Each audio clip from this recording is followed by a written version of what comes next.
Hey Mark, you ready for this game tonight? Yeah, I'm excited, man. Cupsy, what are you doing over there? Don't worry, boys. Was just on AztecSafety.com, took a fire extinguisher safety course. Paul, I'm putting out the fires from now on. Woo!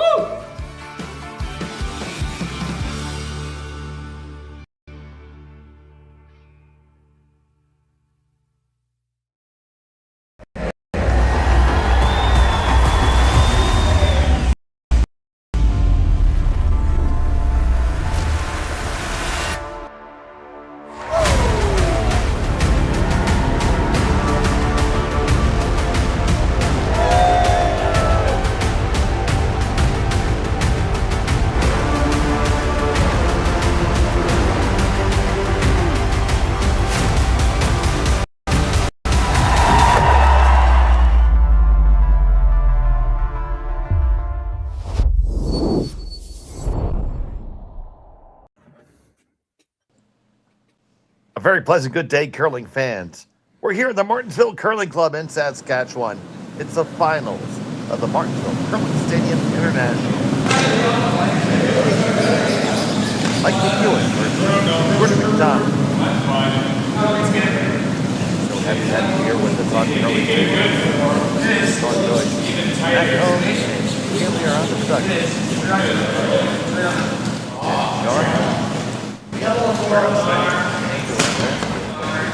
Yeah, a couple of extra end games for us already today.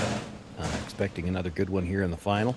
And Mike McEwen, by virtue of going through undefeated so far, has last off here.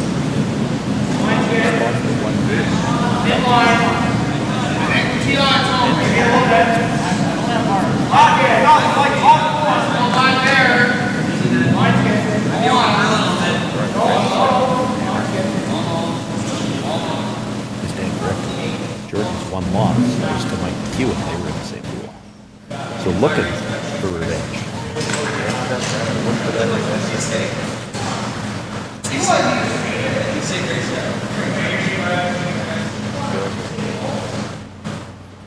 Manitoba native.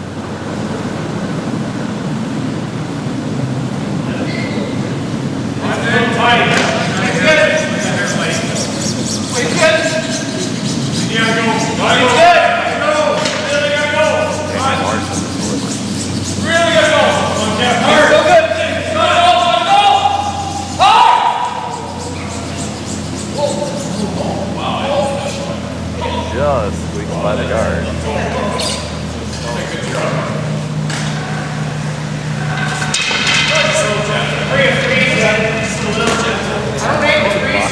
Compared to that one, yeah. Expect to see, but here we have the first ever championship final. 14-8.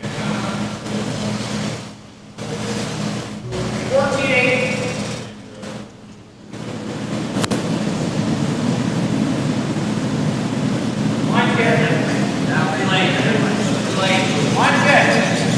One shorter. One straight. Go all through here. Close in. Just in. Keep going. Keep going. Just out. Trying to draw around the corner freeze here. Run it all.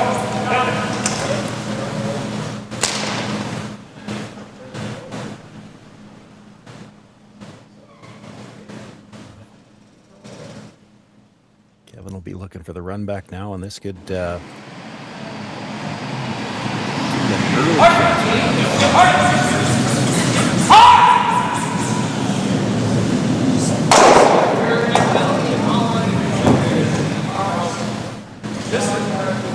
Just quite, not quite get in there. Slide. You have a flash, like even if the broom's in the middle, it's still not going to get there. Just like get this guy on. That or the front. Yeah, I think it's this.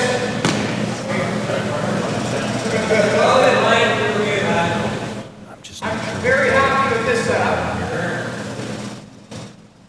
You can see a piece of the shot stone, or the second shot stone, but if you pick it out, they're going to play the hit and roll behind the corner. Could play the run back. Could play the guard. This Where he's setting up, it looks like they're playing some kind of a run back. Yep. Yep. Real hard. Real hard. Hard. Hard.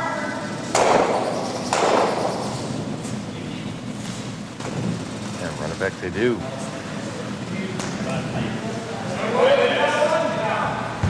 McDonald lies 1 and 2. You're not going to make the double when you just roll into it.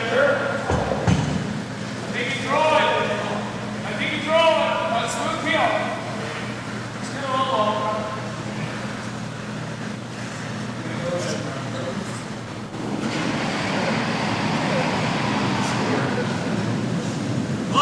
No. Go. He's somewhat big. Good job. Just catches the one. Shot stone still from McDonald. Yeah, I think that's what I'm looking at. Trying to get the rolling behind. I don't know whether they thought they could get shot off that or not. It doesn't really matter. The other stone's wide open.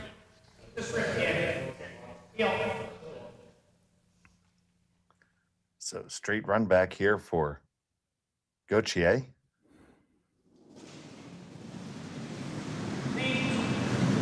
Yep. Hard. And Jacques makes that. Does lose a shooter. Runs down. See, now it's everybody. Control. One minute more.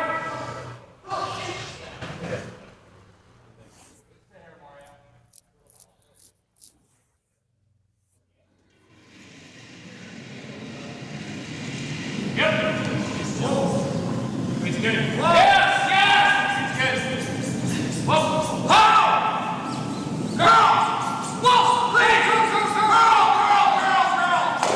Marsh Brothers sweeps this, and can they get it under cover? No, not quite.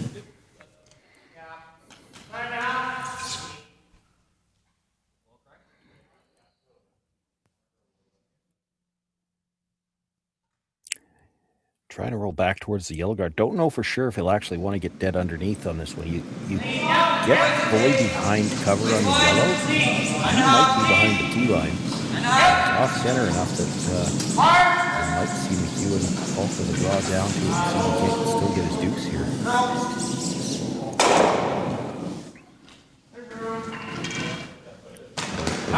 They definitely indicated they were trying to roll towards the yellow. He ends up with the nose hit, and that gives this is Colton Flash one more time a chance to roll behind the red guard. I think this is going to be in pretty good shape.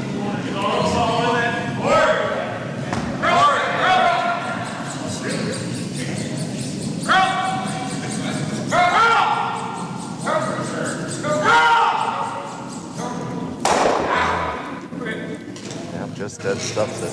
Yeah, roll all the way across and under the yellow. Now you're in front of the tee line. It's, that 2 exchanges of hits there brings this high enough up in the rings that you can play this with no risk.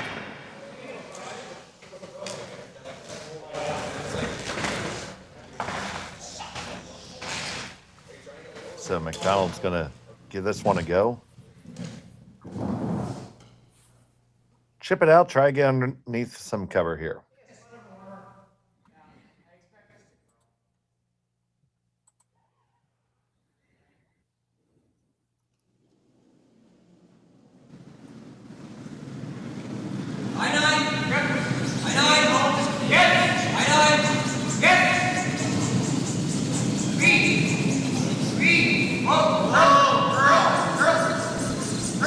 Back and forth pretty close. Get the hit will roll far enough. Not really. It spun back a little bit, so there's probably a little bit of air there. You try to roll behind the yellow one. The problem is then he plays the run back, and if he sticks it, you're forced. It's a long roll to get behind the red. After behind the tee line. Probably give it a go.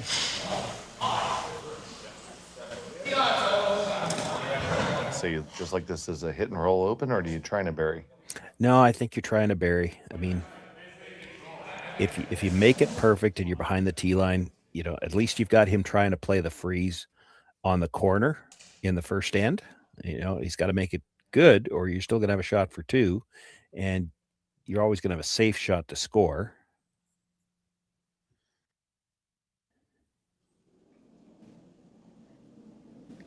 So Mike McEwen with his first in the open. Lead up, just. Whoa. Whoa. Girl.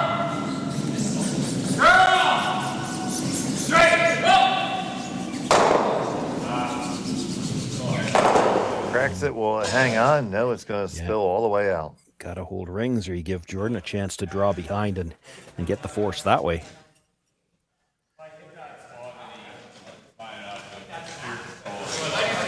No discussion required here. Yep, that hit the side, Mark. I don't think anybody was sure. Kevin asked Jack. Jack was, I don't know. I wasn't looking. Some sort of weird jam. Yeah, but you can't get him out.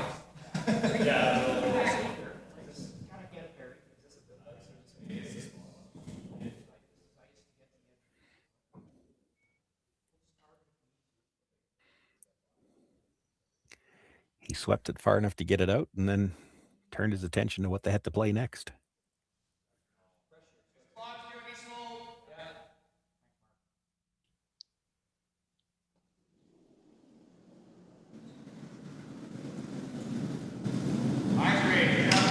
Last stone of the opener for Jordon McDonald.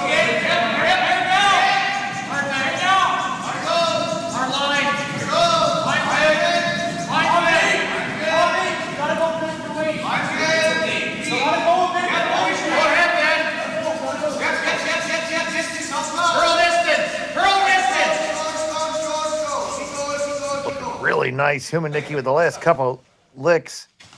Dead buried.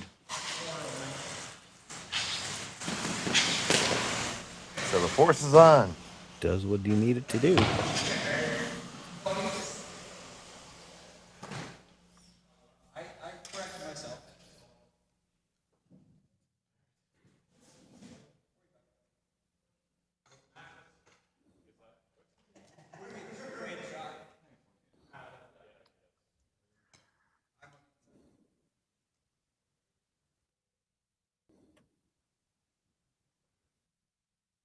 So for Mike McEwen, final stone of the first end. Gonna draw for a single.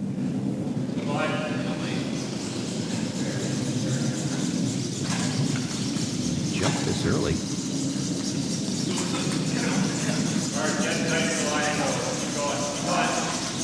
Marsh and Flash. Trying to make sure it gets there. It's curling a lot. Curling a lot. Is it gonna get past the stone? McDonald, no, a steal of one for Jordon McDonald. He takes the early advantage. And that's going to come back. Developed over a decade in collaboration with the finest ice makers this side of the Atlantic, the Pebblehead PB5 is nothing short of a triumph of sophistication and craftsmanship. Weighing less than half its lumbering copper predecessors, yet boasting tenfold their durability, the PB5 delivers perfect, consistent ice, time after time. The PB5 by Pebbleheads.com, the apex of ice-making ingenuity for the roaring game of curling.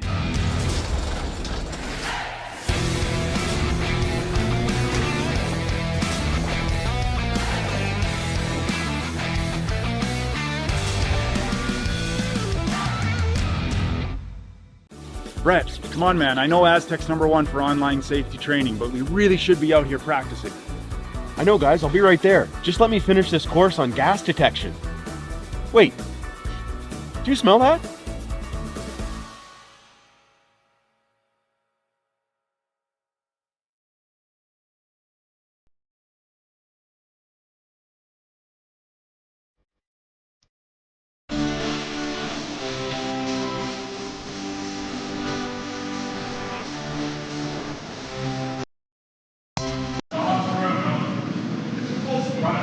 Get the hell out of here.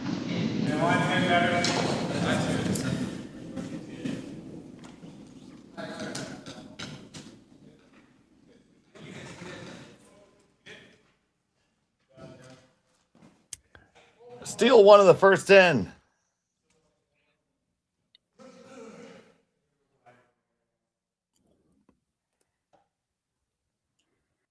McEwen has the hammer. And number 2 is the finals here in Martensville.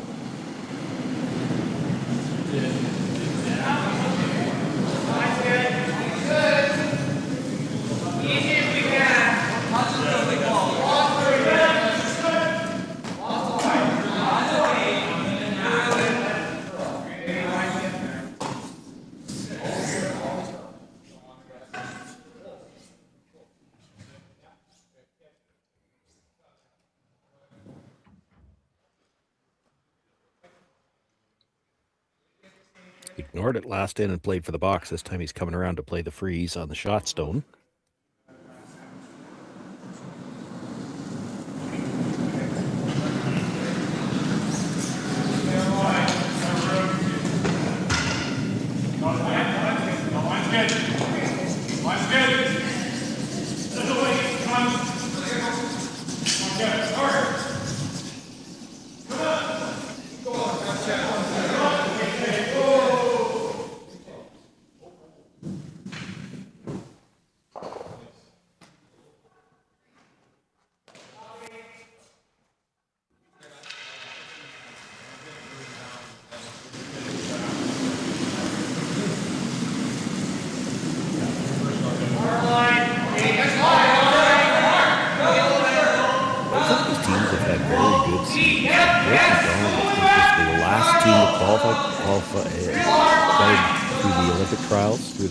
Event, and you know, unfortunately for them, just lost the Manitoba provincial final, so they will not be getting to go to the Brier this year, but certainly a strong future ahead of them. For Mike McEwen, they were one of the teams that, by virtue of their year last year, they already had a spot guaranteed in the Brier this year.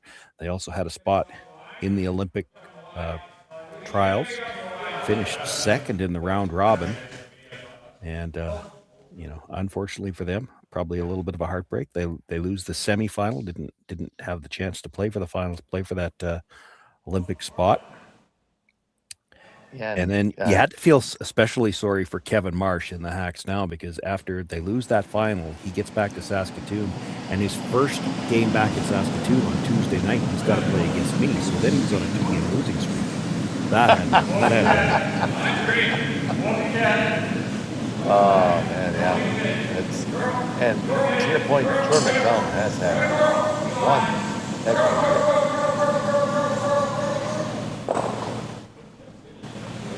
We've had the opportunity to call a lot of his games this season. It's no accident that they're playing him.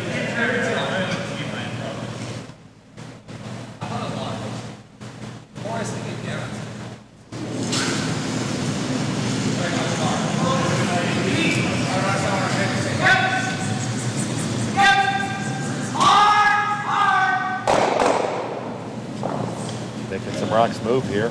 Yeah. Still shot stone for McDonald in 6. Some overlap in the front.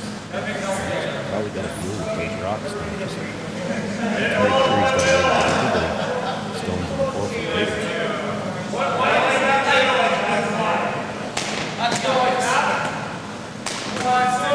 you can play from the outside or the inside. Which way do you go? Well, the outside one leaves him a better path onto the redstone. Red yellow in the house. He's got a shot at that later on. You could make the double and I guess you could do it on your side. Pull the double heel and roll to a corner guard. They're talking about. That's the easier double. It's the center line. It doesn't give you as good a look at the red in the house.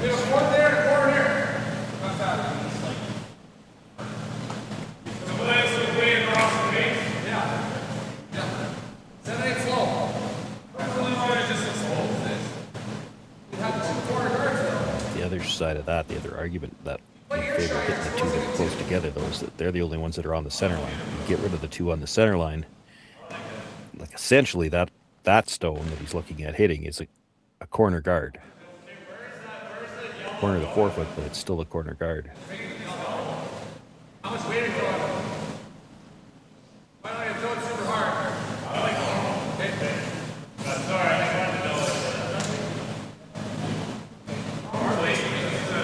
little bit thin to make sure you catch the second one too. You do want to keep the shooter. So if you hit it on the nose, it comes straight back and tries to let it go.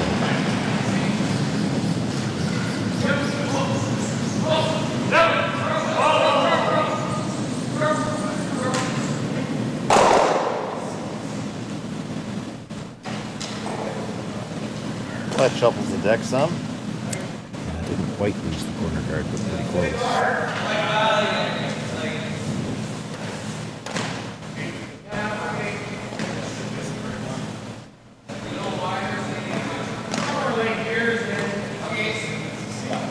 So McDonald just looking to put it back.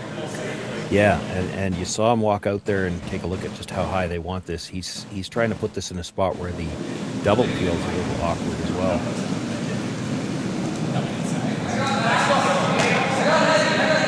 Too high, you can double peel over the top of it. If they're going to make it, they're going to just straight double peel them. They don't keep coming back to do some damage. I think as a skip, that was a walking up there and showing your team where you really, really want it. That's a good thing. Well, it is, but part of it, you saw him tap two places, and he was looking down. He was trying to make the decision in his own mind. Where is the best place to put this? And, it's one of those things that you see it, I think, all too often where they just signal for a guard and they just lob it over somewhere. And sometimes, this is a good example of that, sometimes it really matters how deep it is. They wanted that one a little tighter than that, but double peel, it's an option for Mike if he wants to play it, because over the top of the one on the center line, and then it's coming back into those stones in the forefoot. Freezes with that. He's still got the run on either of the yellows. You probably play the tighter one. If you stick it, it's dead behind cover.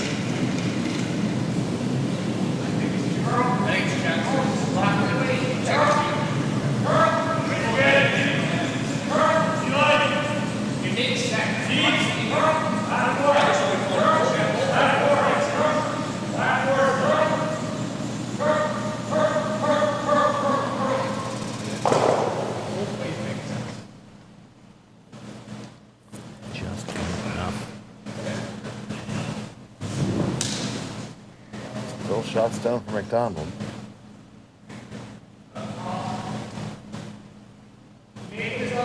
Try corner please, the one that was just thrown? On the inside, rather. Maybe.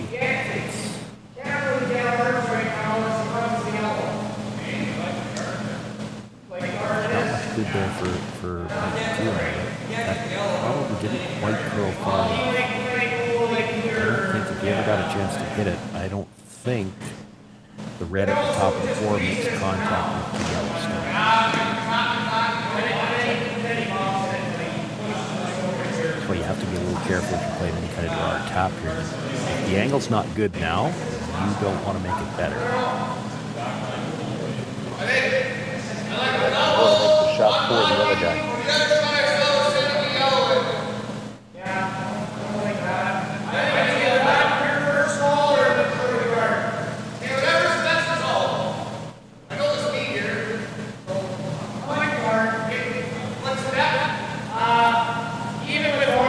I'm not sure they've got anything right now on that side, so I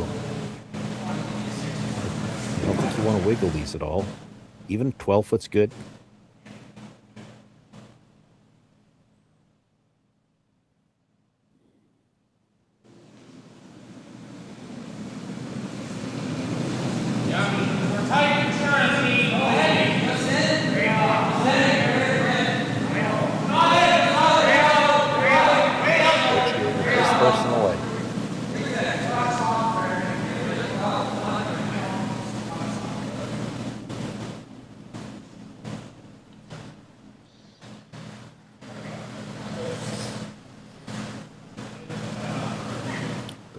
Playing that as a guard all the way, which is absolutely fine. It's hard to say for sure from an overhead, but I mean, if it's touching that yellow, it's only just barely touching it. You play red on the red, and right now you can't really see it anyway, so you have to peel guards here. You might. You play back 8 quick way to just chisel it? That's what Cole was looking at. You're basically playing a split. Tap, tap, try to get the red into the button area of the shot. And the critical thing about this is you have to roll the shooter far enough so that there's no in-off on it.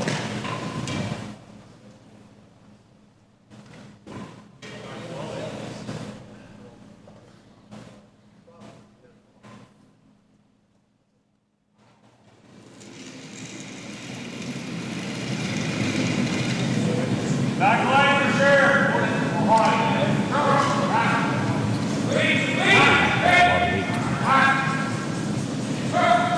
Back eight to back line.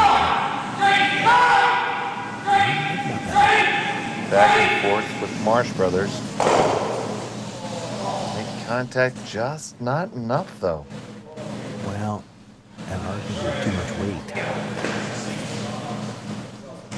Hit thicker than they were looking for too. It overcurled on them a bit at the end. Lost the line.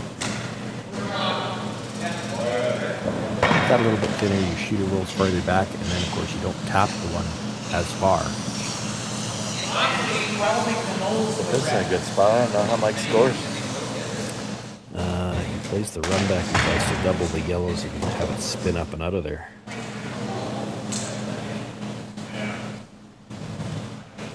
That sounds difficult. It is, but he makes those so darned often.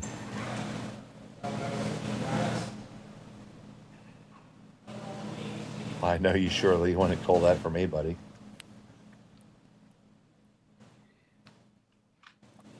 Well, I wouldn't necessarily want to call it for Mike either, but well, he was still Fair enough, playing. Mike. Well, he Might be what there is, right? Well, he was still playing for another province. He made one of those like on an angle that it's one of those ones even the announcer had saw the front end fall in front of the rock before he threw it, and he made it for a pile. There was the potential disaster. And it pretty much ended the game. Well, that one's not good enough. Doesn't hurt tremendously, though.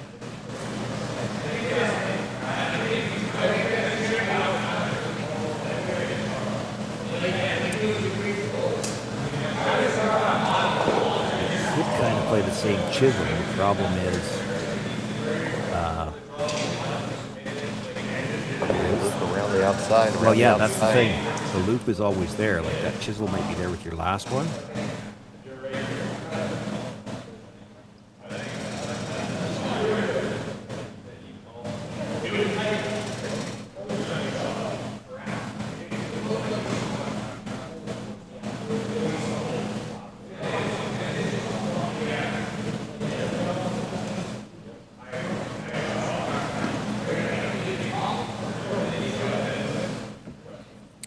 Coming off the red, the wide red, and into the yellow, it's definitely there. You'll hit the top end of the yellow, but it's hard to imagine hitting it so high on the top of the yellow that you don't touch that red. And if you move it over a little bit, you could just create an easier rock to freeze to.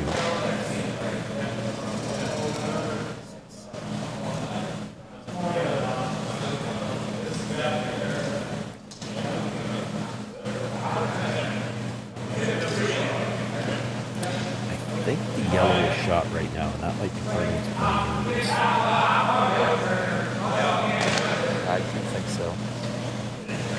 This is almost basically the hit and roll from the top of the button. If you just touch the yellow one on the body, you might be sitting two.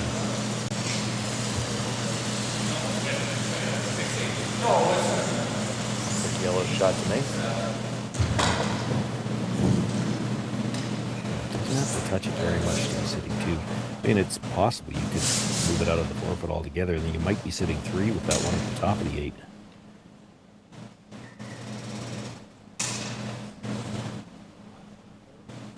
You do kind of need to spin up just to take away that freeze. You spin up and over to the center line.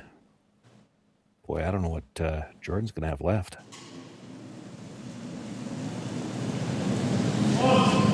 Coming out this some way here.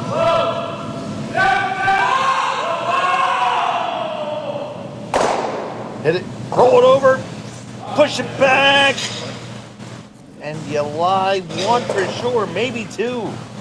If he think it's 2, but you didn't spin over as much to the center line as you might have liked. If Jordan can make this freeze, I don't know if he can get it out. Take another look at it there, Shawnee. Boy, this is so close to perfect. I mean, he got the hit and roll across. If anything, you need to... Yeah, it's probably just more weight. Like, he hit it perfect. He hits the yellow, spins up. Just needed to spin another 6 inches, and I don't know whether this shot's even there.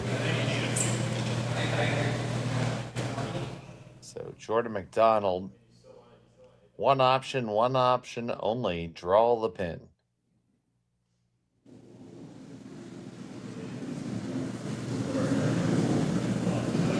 Still got it, right?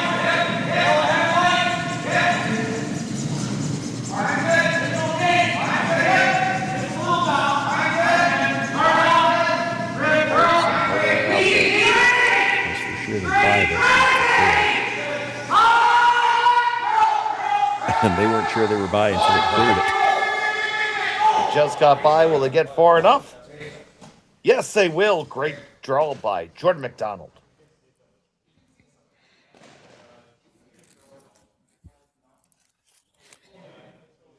Get the angle in, whether you played as an in-off or a slash, probably an in-off. So you bring your shooter in on the angle into the one on the 8-foot, into the one on the corner of the button. Catch the one that was just thrown.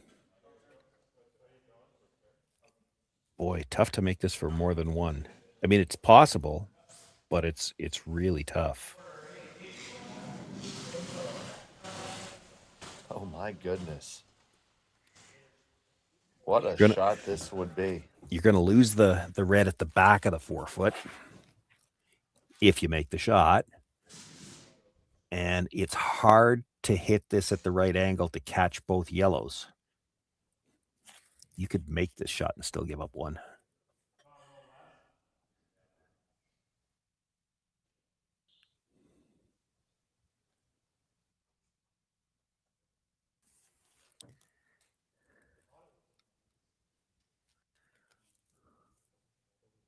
So McEwen, final stone of the second end.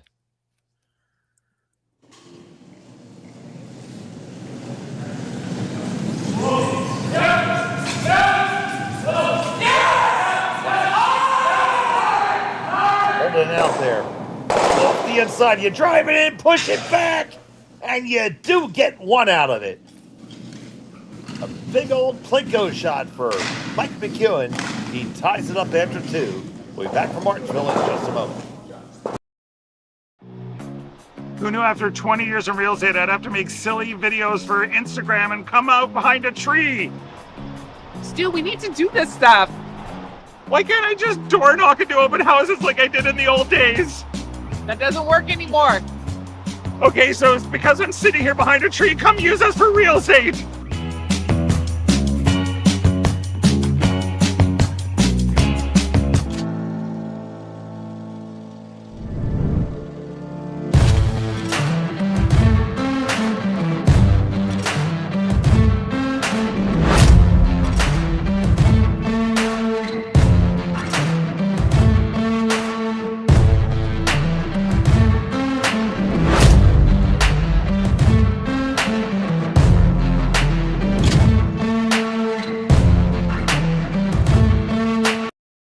Alright, real talk for a second. If your snack situation hasn't changed in years, maybe it's time for an upgrade. The Chocolate Lab makes legit chocolate that's worth paying attention to. That's it. Back to whatever you were doing.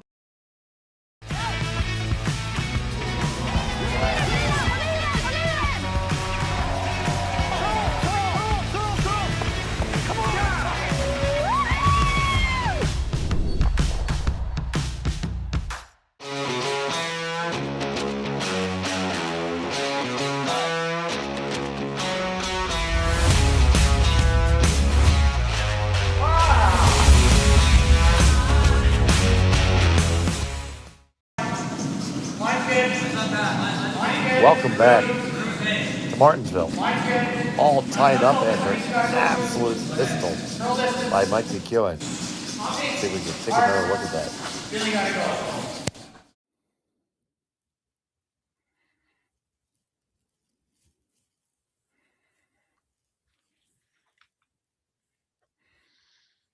On the sweep early. They knew this was very, very thin, and even then there's some question of how they're going to come off. You can see it come across.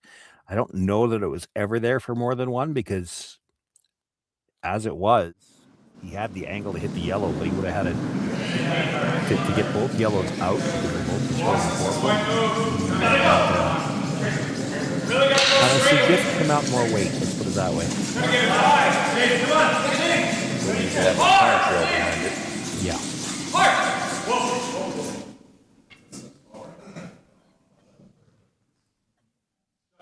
So here we are in the third end of the Martensville Growing Stadium International. That's on this Sunday. Championship Sunday.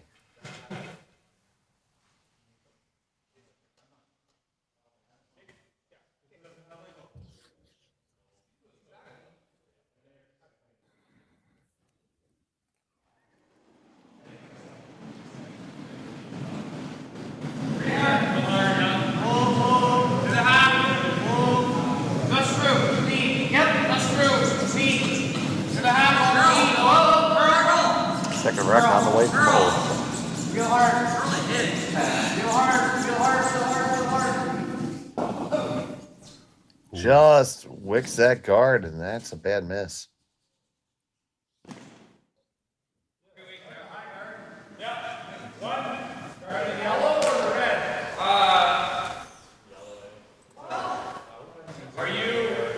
Are you parking directly on this?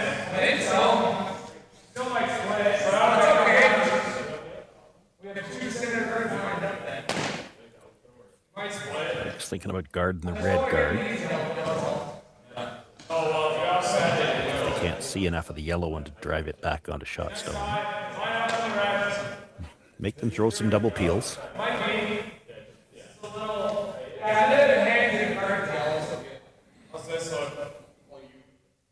Should be a little bit more worked in this side. I like it.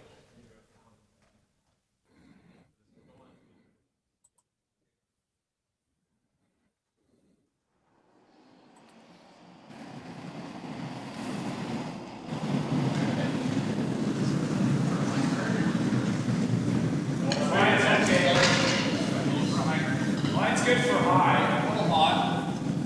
352. Hour 33. Delivery on the way from Marsh. It's going to be a high guard. Not high enough.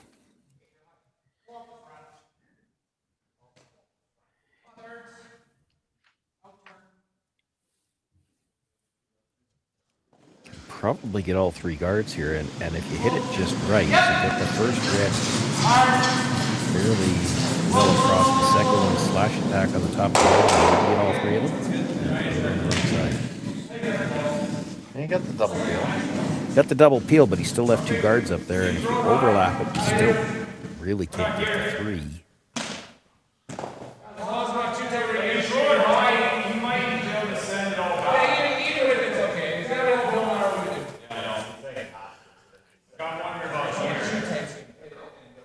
Here, just give him this double peel.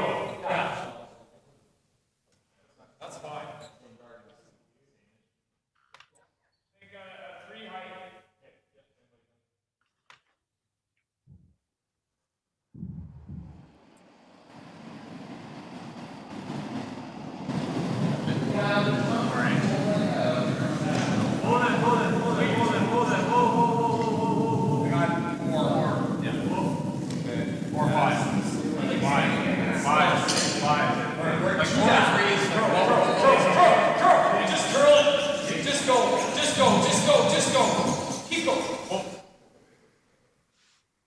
That does the job.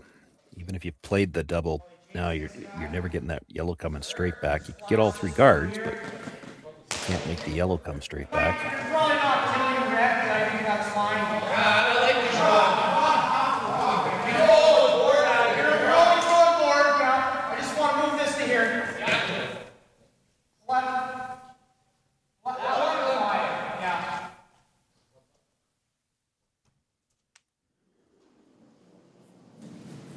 Here There's Humanicki on the Lead. takeout. Lead. High 10. Lead, yep. High 10. Softer, Lead. actually. Didn't High get 10. a couple of yells into the rings, I Okay. think. This wasn't the plan, though. He was trying to get to the red, move the yellow rock further into the rings, and probably get the shooter in as well. He did leave himself a corner, which will likely never be good. I mean, right now, if this was the situation for last rock, he might try running that in for 2. High guard, this should be like full speed.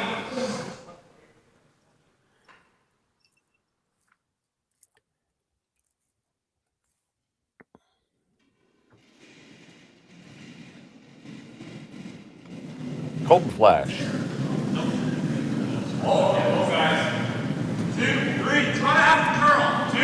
His first delivery of the third end.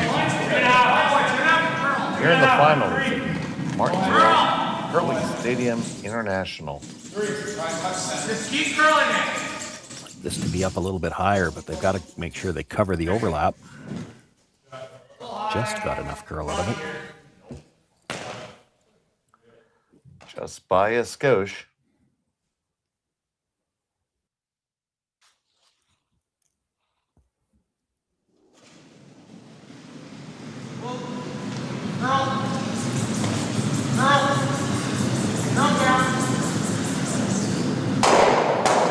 Skochki makes contact. Oh, that seemed unlikely. Yeah, to leave it in play like that, but it's it's a good result. He got rid of the overlap at least. Still got a rock to deal with, but now he's a little lighter, but it makes things a little... There's the potential for a deuce, and so Mike has to be a little bit more careful now. The double peel could go back into the shot stone as well.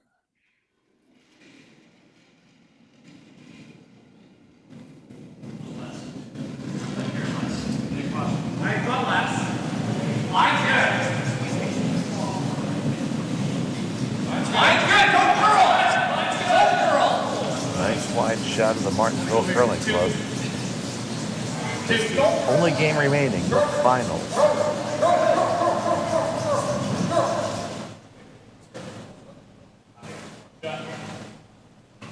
You almost don't have to play the double field here. You could go directly after the tight one, try to run back.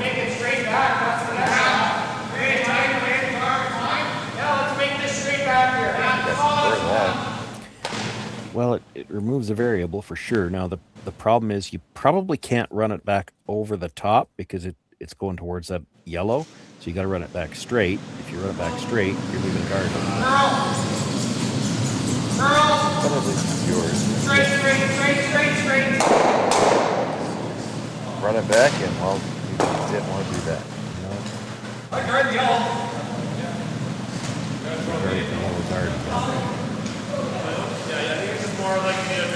Guard the guard. But just, you want to keep it out there and it'll easily get there.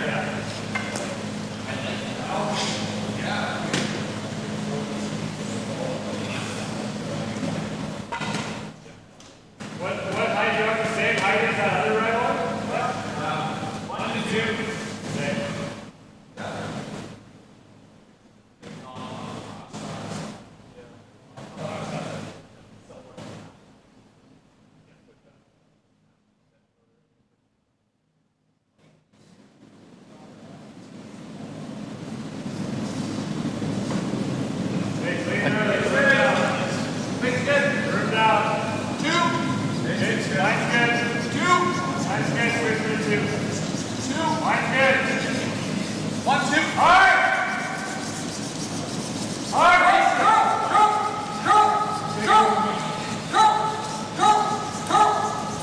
Moving just a little bit. Is it good enough, Sean?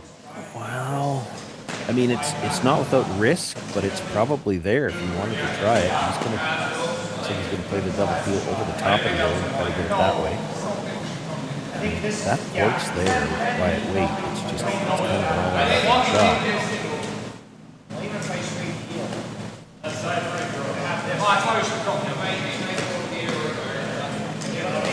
So you know, you just don't know it. It's still good, yeah.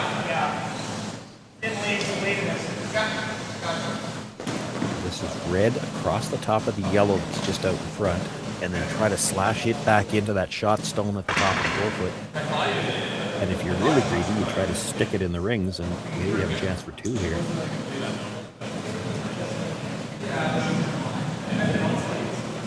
Trying all that, you might as well be greedy.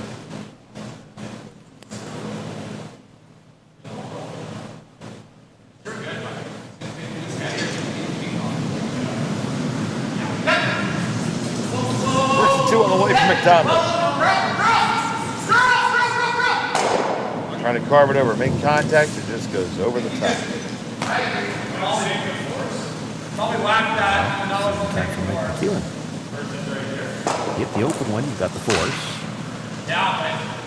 Play the guard, you're leaving the same attempt if he wants to try it, to try to get 2.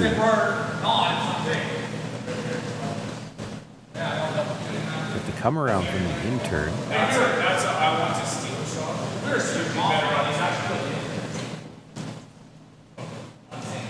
I don't know if you're going to be as far back as Colton's indicated. That might leave a double for 2. Yeah, no brainer. Pinhole, I don't think. If it ever come around from the intern and just be full 8-foot, almost right in front. You don't want to be in front of yours. You want to be behind the yellow, but even with dead in front of yours where you couldn't hit it on the nose and be shot, you might be able to see enough of that yellow to try the run though. I think with this ice, they're throwing the hit on the open stone.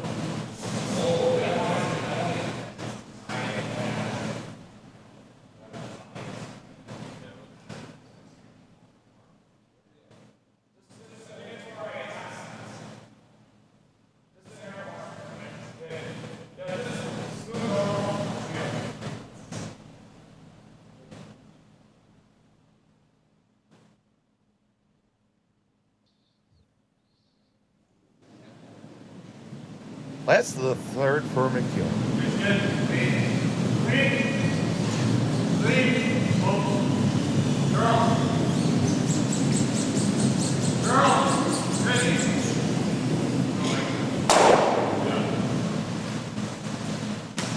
Makes the head stick and the force is on.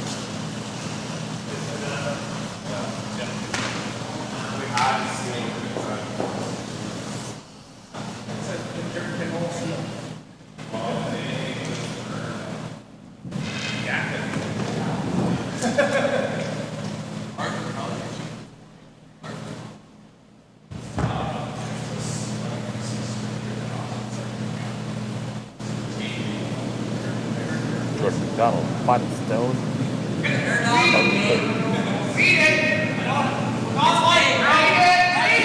Just looking to get his single here.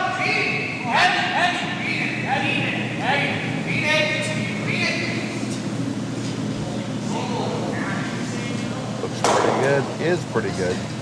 Put one on the board for yellow. We'll have the hammer in the 4th end when we return on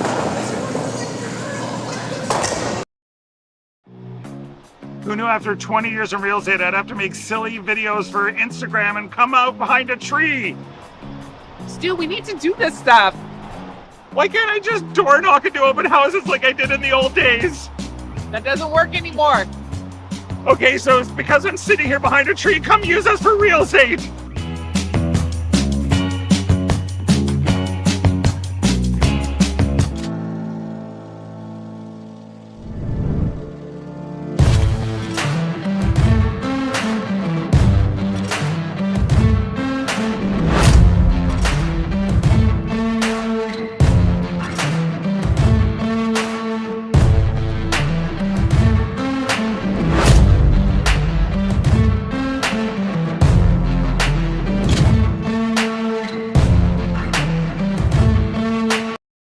All right, real talk for a second. If your snack situation hasn't changed in years, maybe it's time for an upgrade. The Chocolate Lab makes legit chocolate that's worth paying attention to. That's it. Back to whatever you were doing.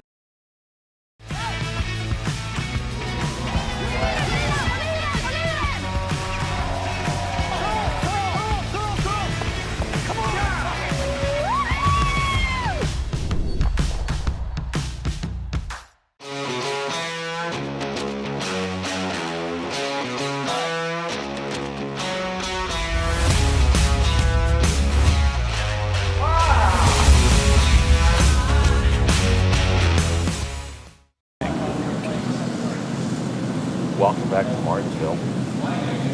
We're trading paper cuts here.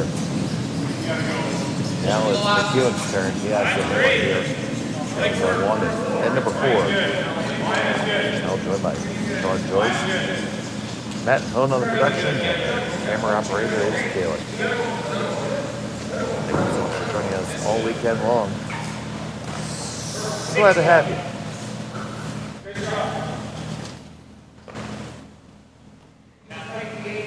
Somebody will be glad to get a deuce if they're good.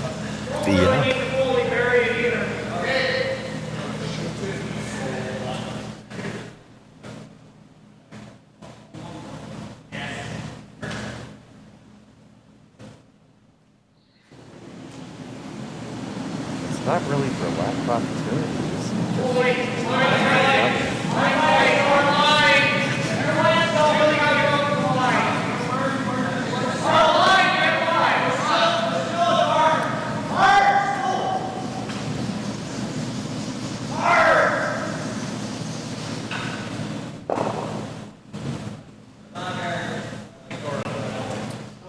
There might be another opportunity. The Blackhawks got the chance to get in first and underneath one of their own.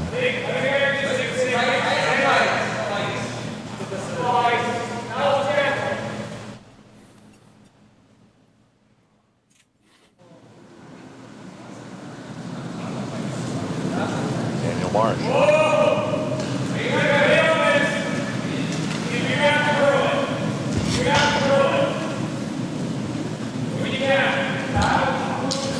Way out there. I don't remember seeing a rock out that wide in the entire event so far. Flash trying to carve it over. Can't get over a good ways. Get a depth under at least. Probably a little more than that, and here's the thing. This is still just the 5th. You can look at that run back all you want. You can't play it yet. Kill the guard, it goes back. This is the 5th stone of the end.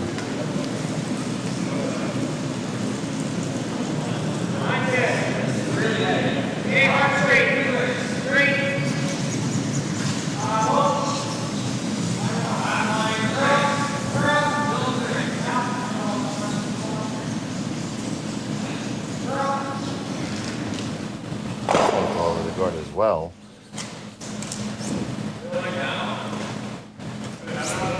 It's not the line, it's the weight they're struggling with. But it's also been a bit of a challenge so far here in this final.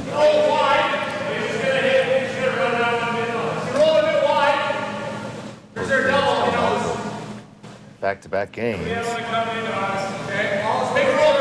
little bit closer to back-to-back for McDonald.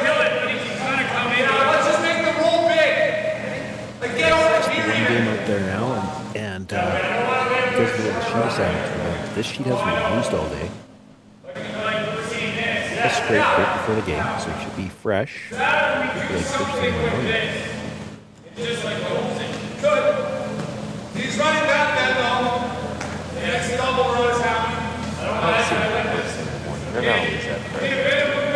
Yeah, but I'm not sure it's really this. Big roll.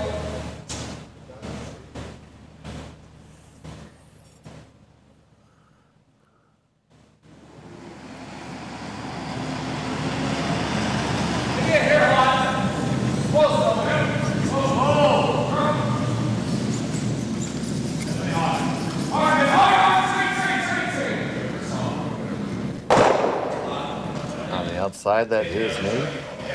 Team McEwen lies too.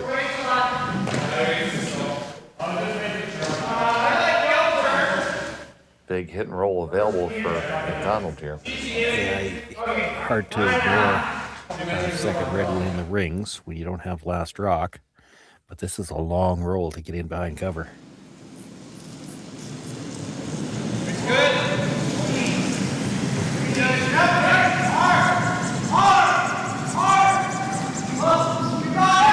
Olsen working this one pretty hard.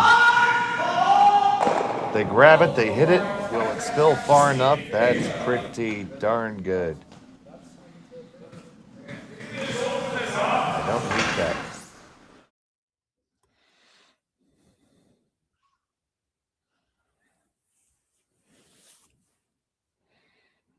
Yeah, the beauty of this for the McDonald team, he gets the roll, comes all the way across, and not just underneath the first of the yellow guards, he gets right under the center guard. So really, because of where the guards are, for the team to try any kind of peel, he's probably got to play the double peel.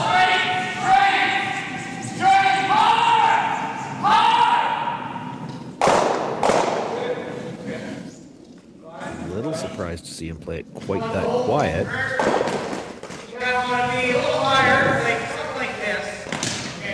Guess he wanted to keep the shooter around. So the stone's still there for McDonald. He's It's you throw guard one things more up again. Sorry, Dave. If you throw one more center, you're in the same boat. You're still needing a double peel. You get the double peel, there's a chance it's coming back. It's starting the button.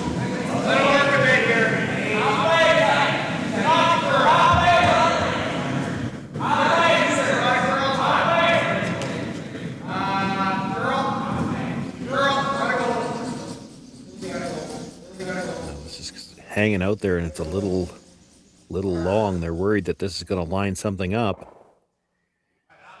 Oh, I think it did. But it drags enough if you want to go after it, or you could just play the court, play the roll behind.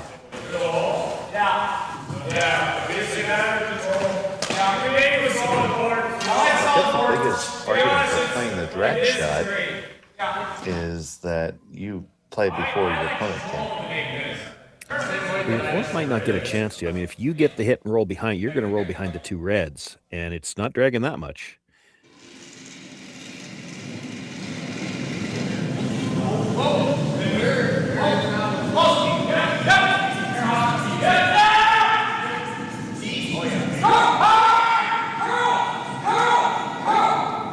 Through the port it goes. They went to plan B at the end. Does roll under the two reds.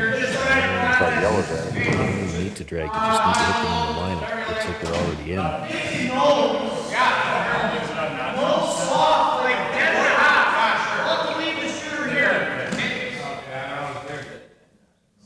Maybe a nose hit, get a little bit of a drag just so that it rolls back towards the center line a hair.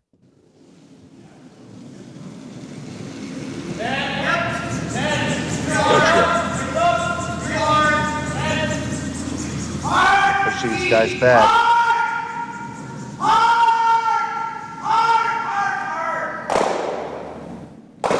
Makes contact, sends it back, and there you go. Still leaves those yellows lined up, so now you might have to try to roll open.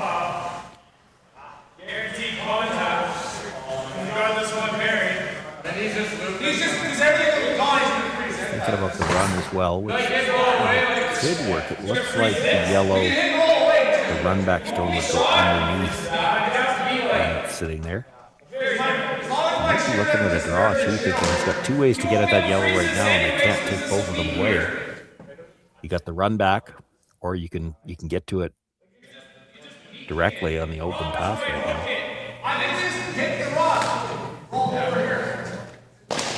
Sorry, your colleague knows to leave the roll away, so. Boy, you briefly looked at the freeze. That would take a lot of guts. Good, heavy hand. Yeah, always open that. This is working here, so should be okay. Yep. So they are going to hit it and roll open. This was the shot I liked from the start. You roll over into the 12 foot. It's hard for them to roll back to be shot rock. Heavy hand, roll. Drop, heavy hand, drop.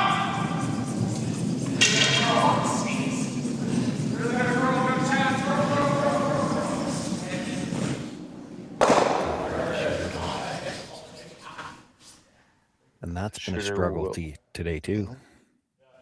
Shooter goes away and didn't clear the rock you're trying to kill either. Well, you're still buried. Shot rock, corner of the 4-foot.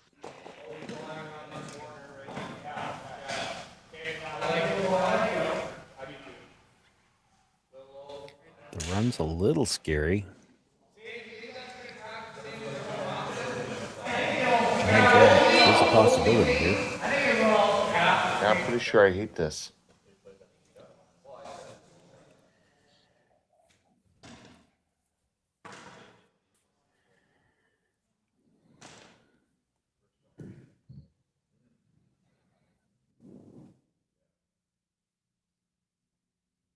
Well, and the other thing about this too, playing this as a run, if you're a little thin on the first one, you're coming across and you're actually going to disturb the angle on the two yellows that you like. So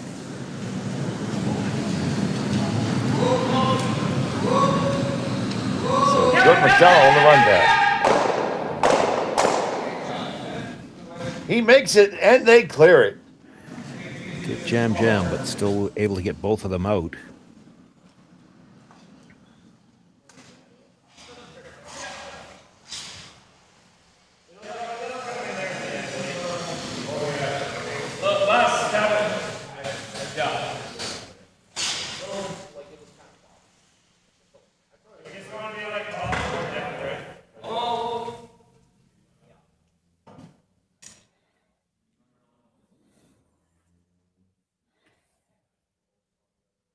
I think that yellow one is the one that was just thrown is still enough in underneath the red, tighter to the rings than the red, that if you do make this get dead buried, he would be able to run the yellow back.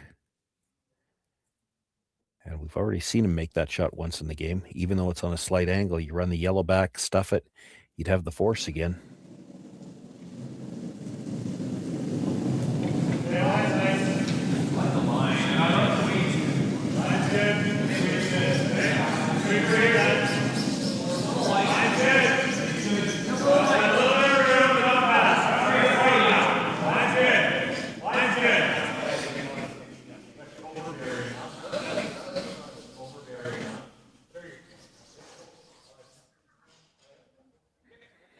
And they get there just about the top four. Yeah, that's pretty good. Best you could do, really. I think even if you're dead buried on the red one, I think he's playing this yellow one back.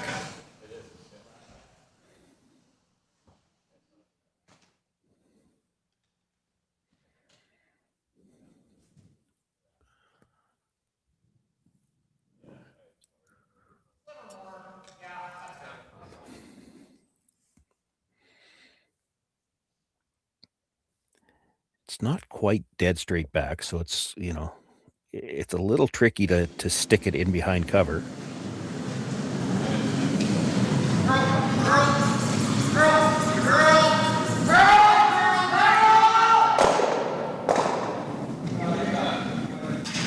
Well, they don't stick anything, but they do clear out the house. Yep. Makes for an easy decision here, though. It's a chance to simply drill this through for the blank.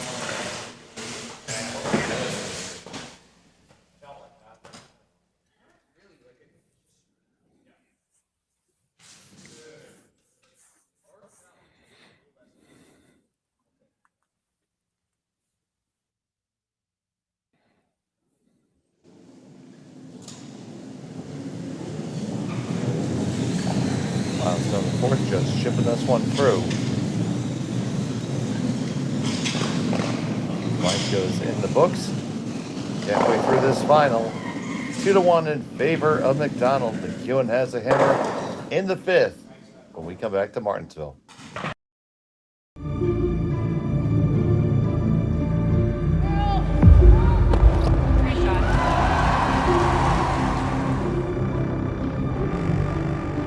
Yes. Throw in. Whoa. Oh boy. John.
And we're back here in Martensville. It's the fifth end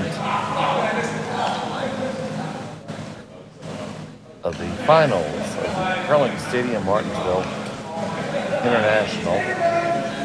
Along with Sean Joyce and others, our producer. Kelly is on the cameras. Look at the assembled masses here in Martensville as the teams take a brief fourth end break. Gotta be really careful saying assembled masses at the end of the last day of the Bonspiel. Make sure you enunciate. I pulled it off, buddy, but I'm not trying it again.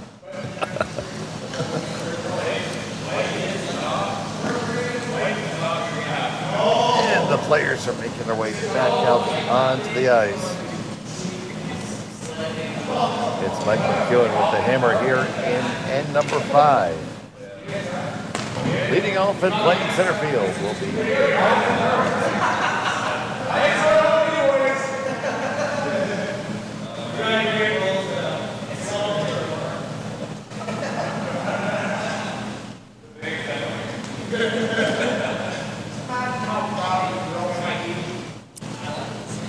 The game is tight. You have to really think of, and again, both of these teams, we talked about all season, probably talked about it last season too. They're very conscious of odd versus even end, and it's going to affect the strategy calls here in these last 4 ends very much.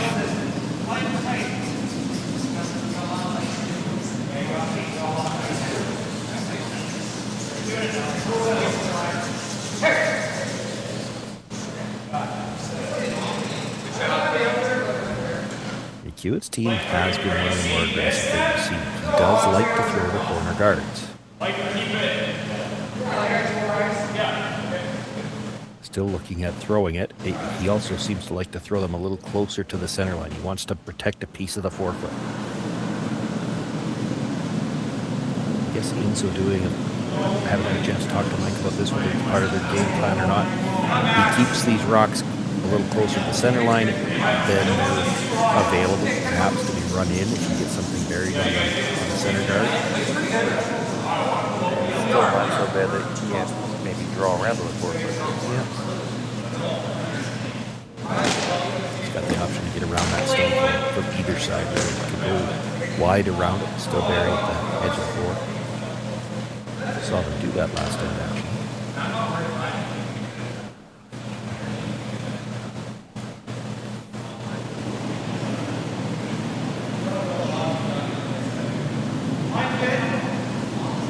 Hesitated for a moment before he threw the corner. Still going to try to score his 2. He thought about it. He could just come around the center, try to play this through for a blank, and get 2 hammers to 1. But we talked about this in the semifinal. We had Jordon McDonald in the semifinal again. A tight game where deuces are a little bit hard to come by. Maybe take your deuce wherever you can get it. Doesn't matter whether it's the odd end or the even end. If you can get the lead, maybe feel better about trying to hold the lead than having to get a deuce somewhere late in the game. Yeah, just score 2 when he can. Yeah.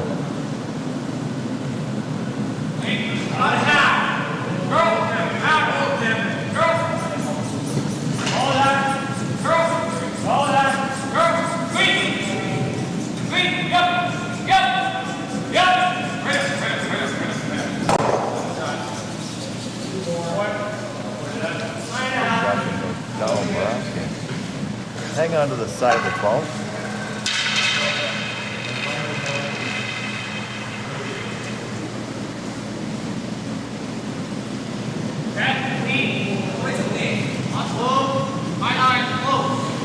Wasting no time to dispatch this one.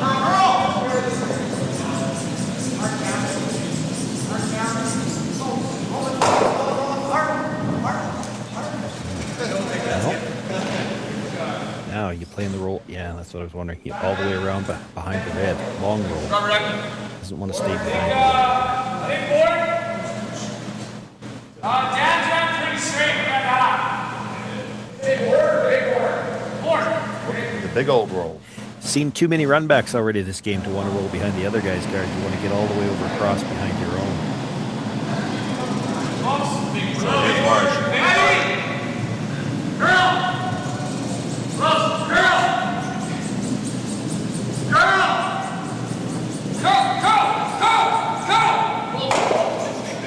Got the hit. Will it roll all the way over? No.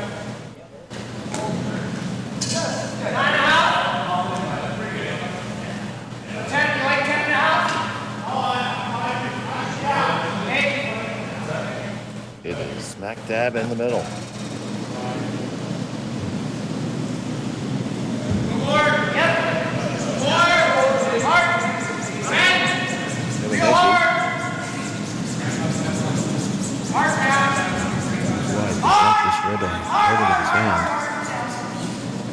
Just gets past the guard, still makes the hit's gonna flop all the way open.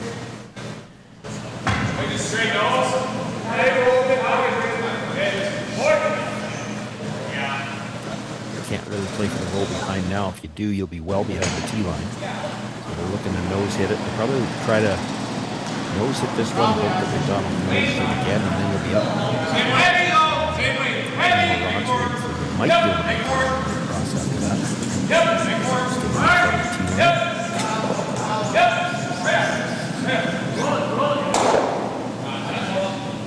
I rolled to the outside a little bit.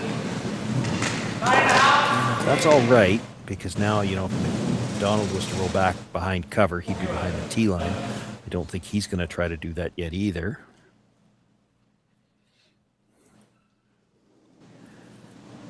A little bit of roll to the outside, though, but it's still probably not high enough after this one for McEwen to try to roll across him. Check coach yet.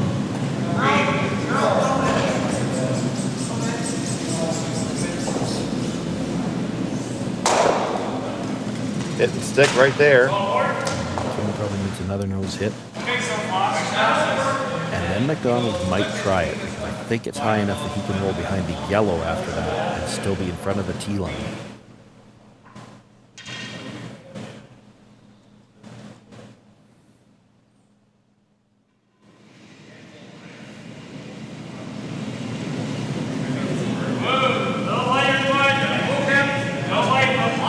Still not away from the open flash.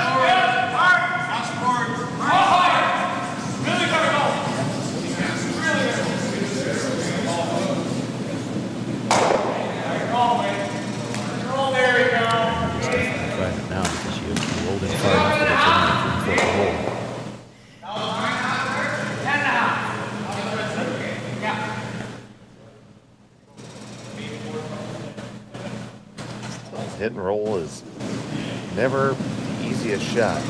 It's never the easiest, but when you can throw them where you're only trying to roll, 2-3 feet, they can bring the weight down and bring the sweepers into it a little bit more. Anytime you got to roll 5, 6, 7, 8 feet, hard to do that with bumpy weight.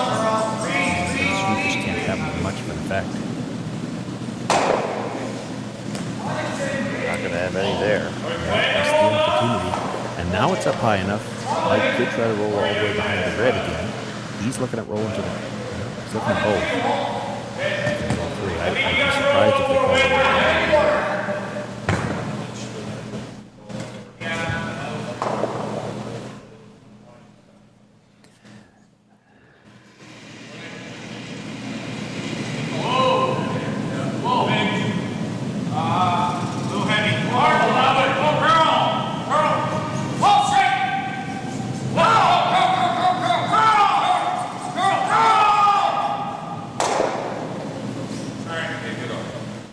Definitely didn't roll in there, Sean.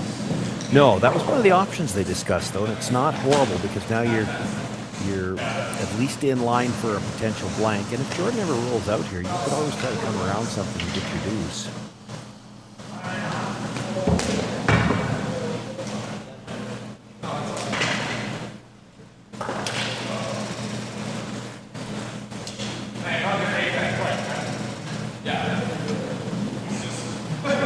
Taking much ice here. No. Both teams have thrown a few hits out here already. They know they can hold this line pretty straight.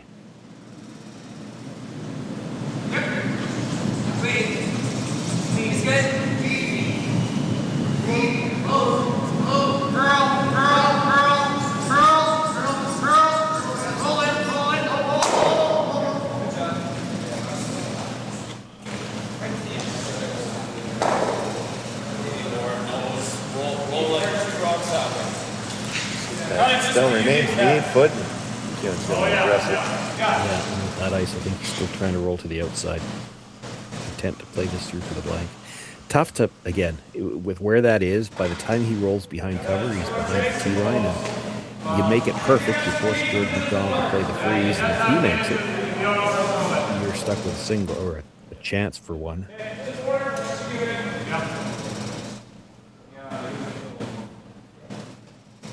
You take the blank here. You got the hammer in 6, 2 hammers to 1. All the cliches you hear everybody talk about.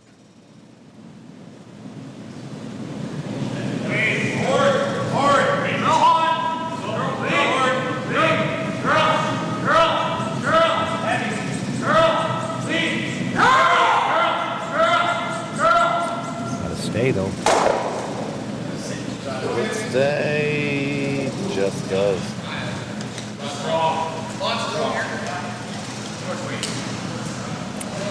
Well, there's an argument to be made here that to go after the long ball. I mean, if you roll too far, if you roll out of play, oh well, you're probably going to have a chance for the blank anyway.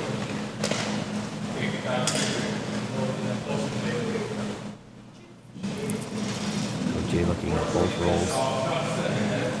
We already saw once it was McEwen's team. Ended up getting the one in between, which seems to be the way it always works out.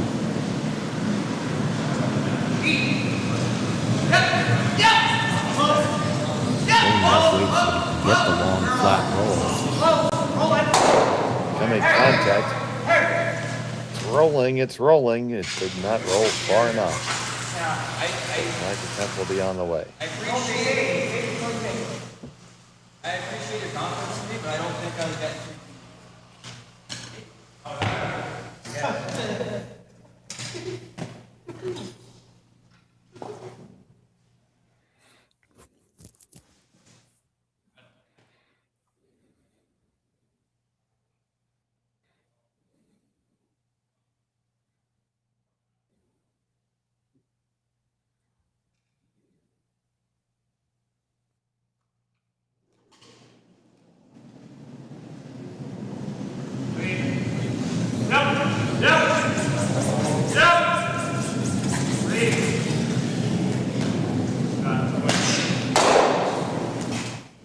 Blank is in the books. McEwen retains the hammer for 6 when we come back. Developed over a decade in collaboration with the finest ice makers this side of the Atlantic, the Pebblehead PB5 is nothing short of a triumph of sophistication and craftsmanship.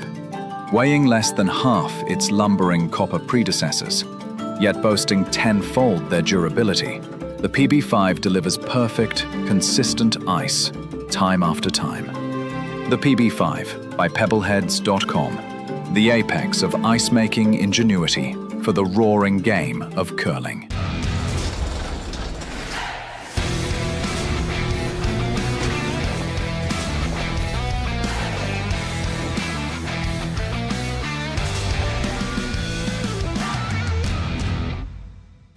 Brett, come on, man. I know Aztec's #1 for online safety training, but we really should be out here practicing. I know, guys. I'll be right there. Just let me finish this course on gas detection. Wait. Do you smell that?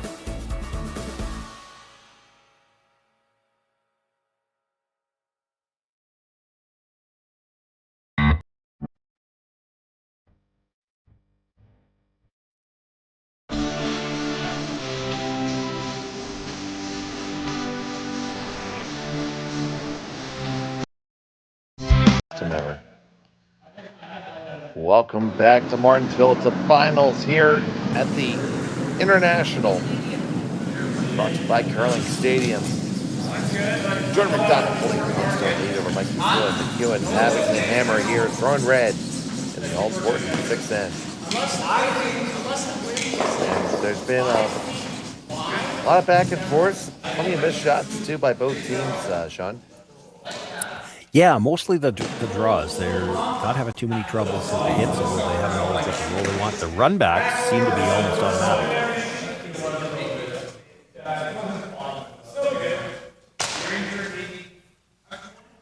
Which is one of the reasons it's been so hard to get any points generated on the scoreboard. You get something buried and they just run the guard back, and now your rock's gone.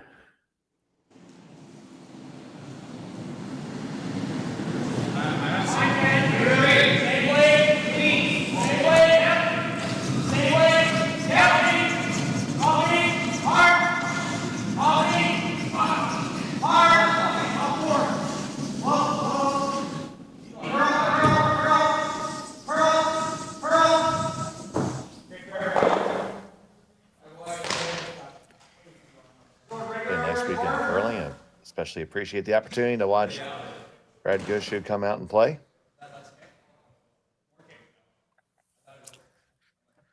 This is interesting, and it's a 1-point game, and McDonald, no attempt to even throw center guard. He's bringing both rocks into the rings.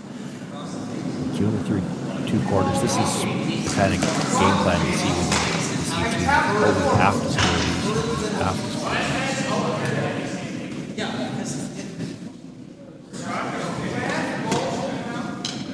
Usually a 2 or 3 down type of situation.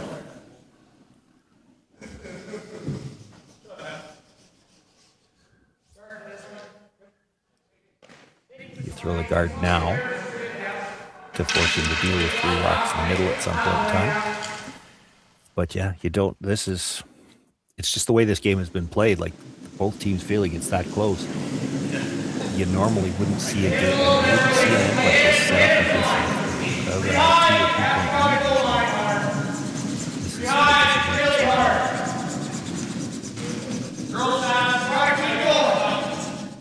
And we hope it's of interest to everybody watching as well. If you find it interesting, please subscribe to Curling Zone. Really appreciate that.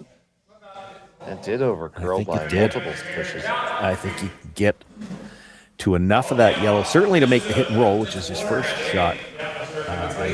You might even be able to get to it enough to touch both yellows. You don't have to kill them, but you get close to the nose on the yellow, catch the second one, push them both behind the tee line.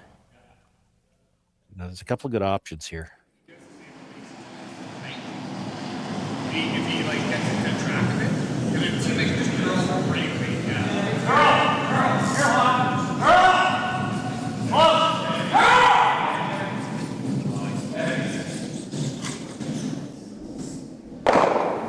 Well, they're going to get the hit, but the roll is going to roll. Will it get all the way out? No, it does hang on. Yeah, it hangs on, and that's important. Extremely. Well, it's really tough. In a lot of cases, you hate to have rock. But if you go make a play on that rock, it's really shot with the next one to get something on the cover. So you really have to protect this first.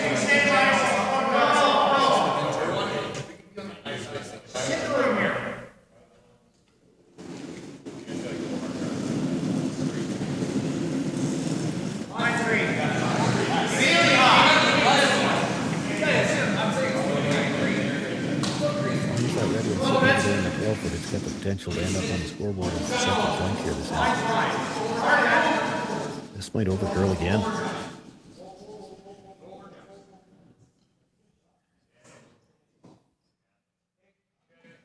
Well, when it's that high, I think it did. I think he could chase that.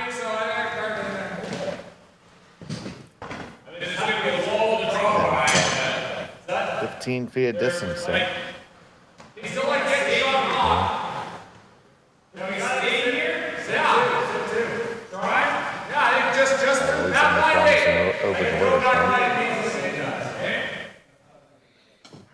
Guard's so high, it's not even in the overhead shot. Yes, there you go.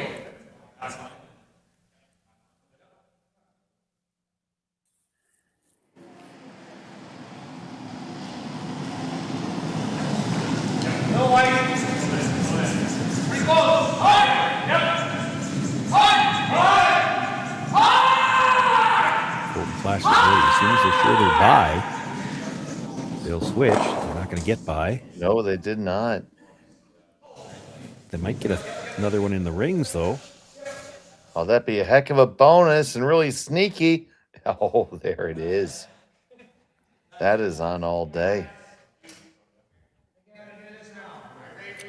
It's the same problem for McDonald. Again, it's hard to ignore all these red stones, but if you make a play on either of the reds, and he's going to make a play on the second shot rock, then McEwen's going to get a chance to make a play on shot rock. But with two reds in, you really can't ignore them both. So Jacko J.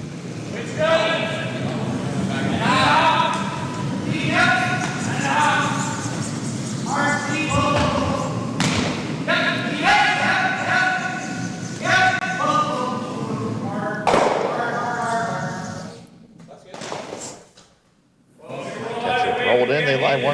I don't mind that. Or we can get one on this. I don't want to hear it. This one right now. Well, I mean, either shot's good.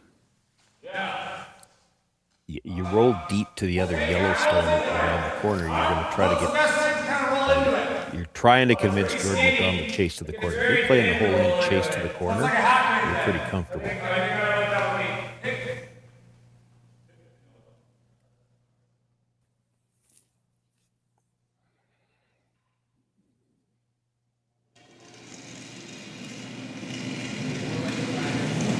Oh, flash and roll, hit and roll here.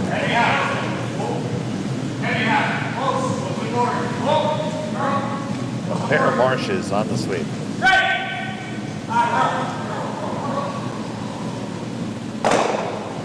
They get the pop. It flops way too far. I wasn't sure about that when they switched to curl. They actually over-curled that. Jordon McDonald now he can lie 2 under cover.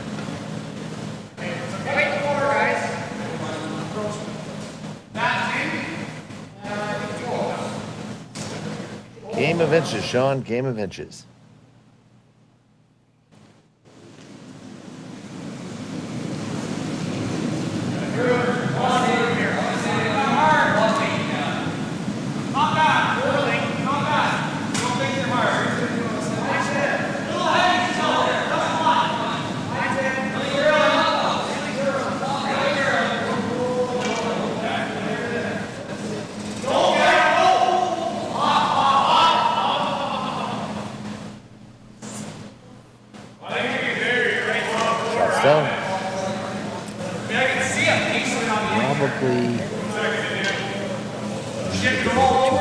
Couldn't carry it any further though. They sweep that in further, it starts to come out in the open. Mike has room to come around it.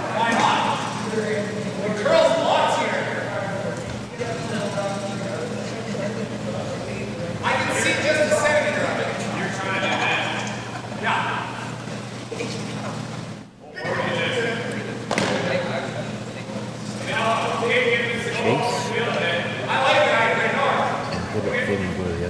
probably just there. It's not going to look great from the hacks. To make this just through isn't enough. It's like easy hack right here. The carbon in. Just a pinch more, Mike. With the weight you're throwing and what you're going to hit of it, you're probably not getting it out, but you pop it out in the open and have your shooter come back into that other one. Just a little light here. Position. Flash is going to have to just paper this one. Marsh trying to move it over. They're going to just get a piece of it, but buy everything and leave McDonald still sitting 2. It's not the end of the world though. That yellow did pop out into the open. You could hit and roll off that into the corner of the button. So if McDonald's going to play a draw again, he can't be as high as he was in the last one. They just roll underneath it.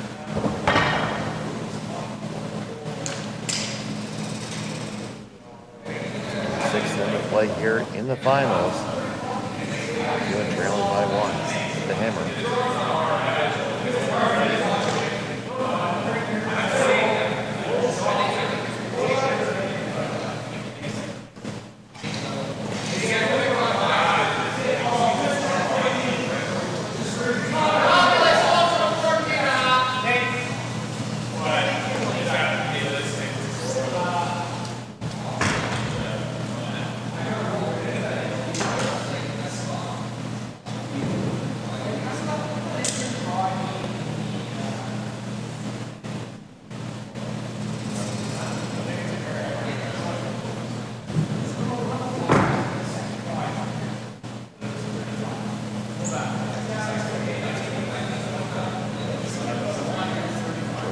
walking over with his front end here.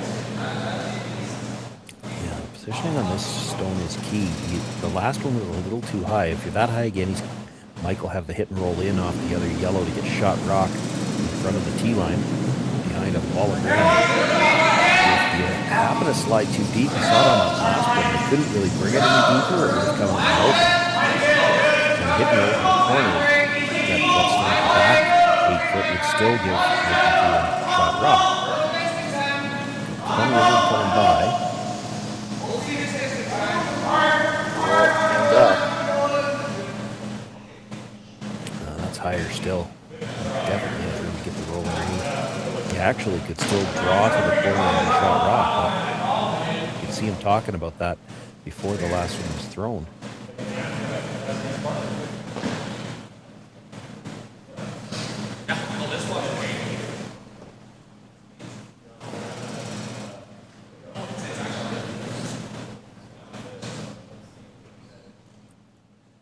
Yeah, you do that now, it gives you the benefit of having the intern left for your last. Well, and it makes it a tougher decision for Jordan too. Like you play the one to the middle, the hit and roll, however you want to do it. Jordan's going to try to freeze to you through the middle, through the intern side. If he makes it, you don't have much room to try to score a second point. You make this come around. You've still got the hit and roll to the 4 foot if you need it. You got the intern draw.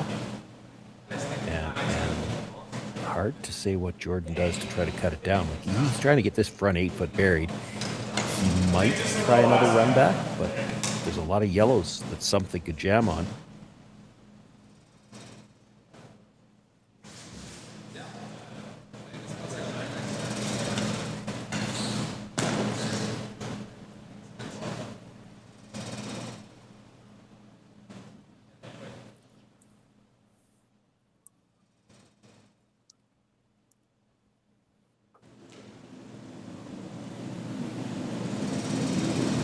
First on the 6 for Mike McEwen. There's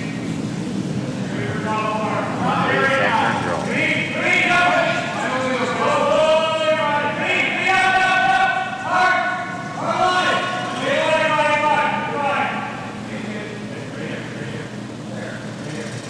It's past the guard. All about the depth now. That's going to be just fine. Shots down, Mike McEwen. Really good. The run, which is probably just there on the red, there is the risk of double jamming it again.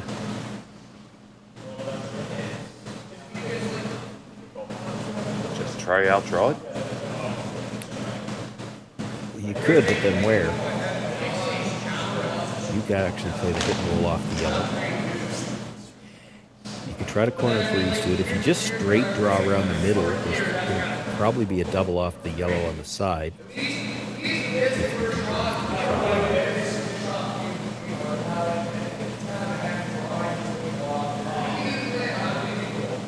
Come off the yellow yourself, that takes away that possibility.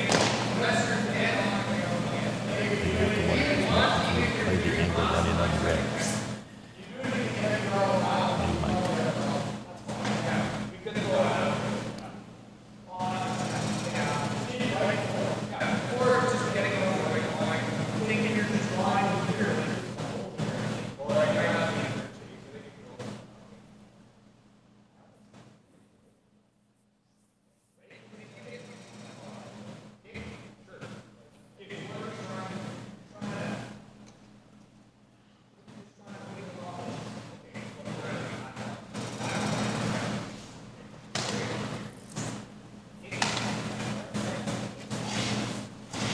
Going to play in off the yellow. So I'm throwing a lot of weight here. This is just a heavy draw, basically.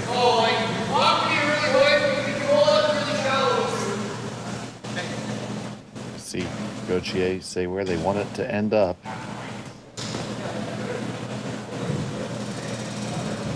Important shot here.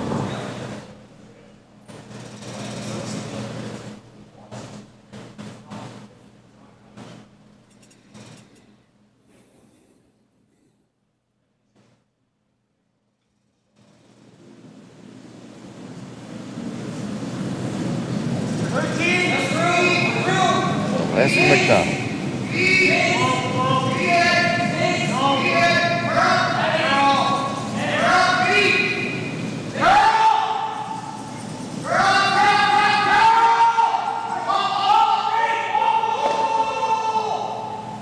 flips it and rolls over right to the edge of the 4-foot.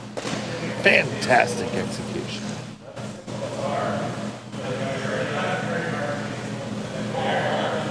And is there anything other than a draw for one? There's the angle raise. That's what Mike's looking at. It was the 8th end you play it for sure.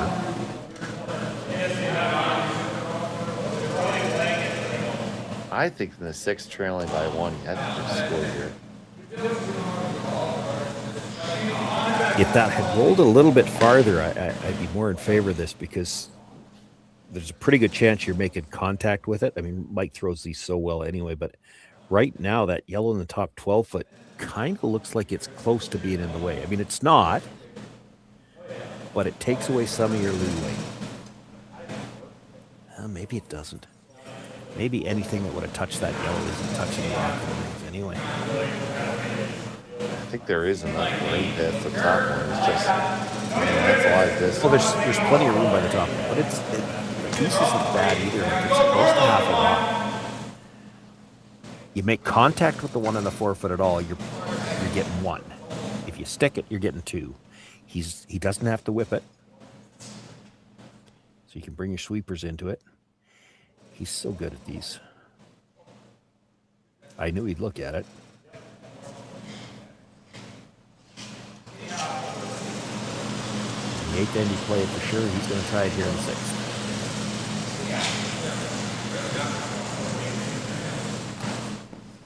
Half a rock is real close. So Marsh is going to make sure he has it lined up.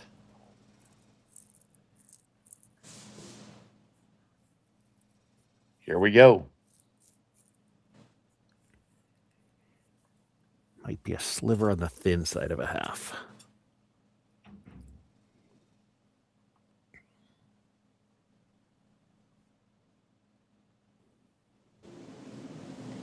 McEwen, final stone of the 6th. Look for this long angle raise for the pair. Marsh holding it straight. You make contact, you send it back, do you stick it? Oh, baby, yes you do! 2 for Mike McEwen in 6th to take a lead over Jordon McDonald. What a great shot. You know, and this is why he keeps playing these corner guards. He's not throwing them that wide. And part of the reason for it is it leaves him these types of shots, which he likes to throw them. He throws them very well, judges the angle perfectly, dead stuffs it, and it's 2. We'll be back with more from Martensville after this.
Aztec Safety is #1 for online safety training. Aztec Safety is the proud sponsor of the Aztec Safety Challenge, the #1 event on the World Curling Tour. And Aztec Safety has been a proud sponsor of Team Jacobs on our quest to represent Canada at the Olympic Games.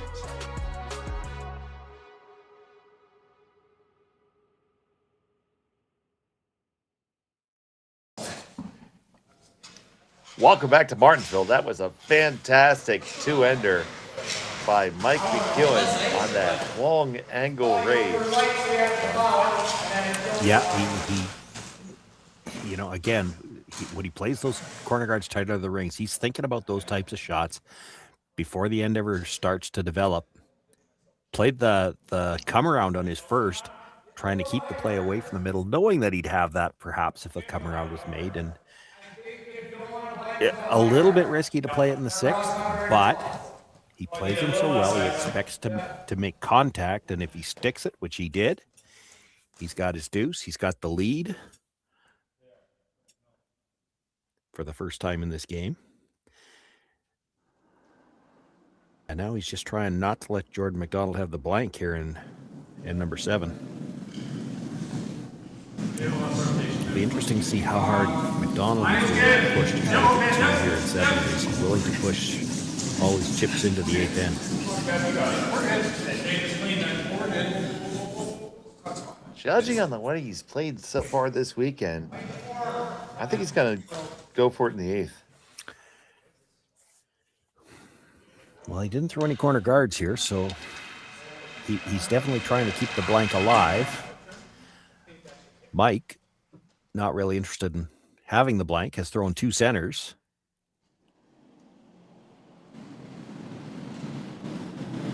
Far better man than me.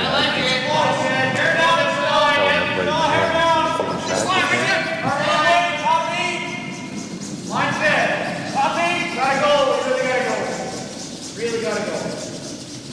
Mark, guys.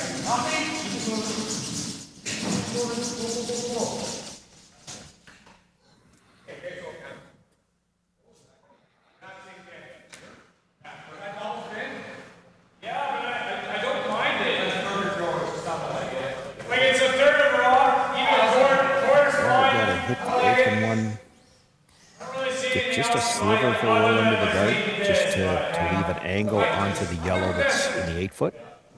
Well, he's talking about the double, too. You could blast.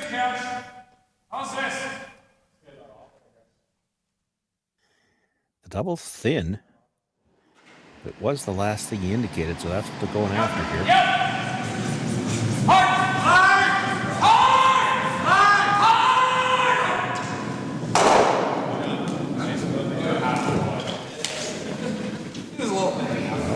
Jordan's choice now.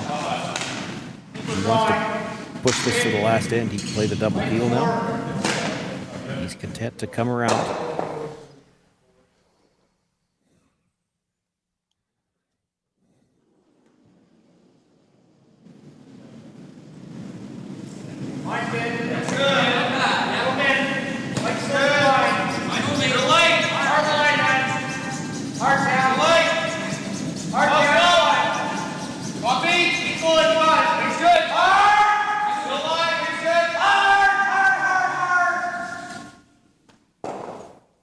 Off that, yeah, he will.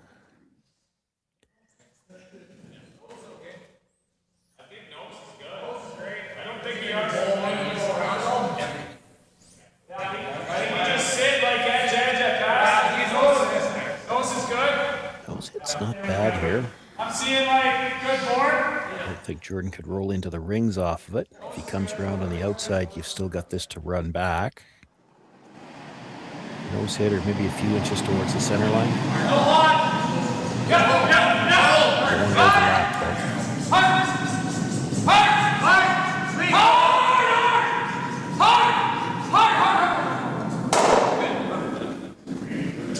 Just stopped in time. That's pretty good, though. Good try this now. I kind of like opening it up. Yeah. I think we're really close. Well, if you make this, might have to clean up the center line a bit. You could make a play on the stone that was just delivered, but you're not going to be in the rings, and then McEwen comes around everything. You're in danger of giving up a steal.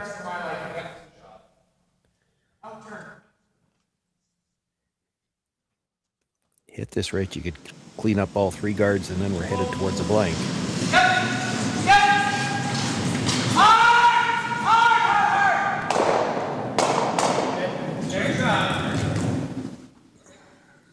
And that does rearrange the hardware there. Yeah, well, and not necessarily headed to a blank yet either. You've got now 2 corner guards, so a better situation for McDonald for sure. Literally a head scratcher for Mike McEwen. what do you do now? You don't want to really play a game of come around the corner guard very bad, but you peel, and you're definitely headed towards a blank. You'd like to see a score go on the board here, even if it's hard to say. Like, there's a lot of argument. There's a lot of teams, and Mike McEwen would be one of them, I think, under normal circumstances. You'd rather give up 2 here than a blank because you'd have last rock coming home. However, deuces have been very hard to come by in this particular game, so I don't know how he feels about it here. That might be where the head scratching is coming in.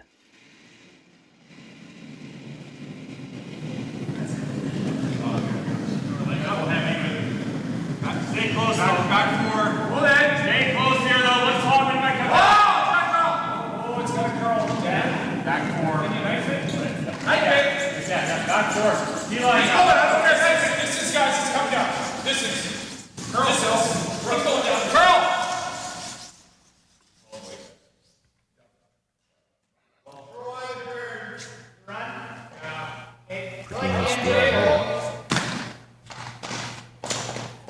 And it looks like McDonald's going to try to play for the blank here. Well, it's not for sure a blank yet. If you could make the run back now, the 2 corner guards are both yellows. Like, this is, you make the run, the double. Your shooter's going to stay pretty close to right there.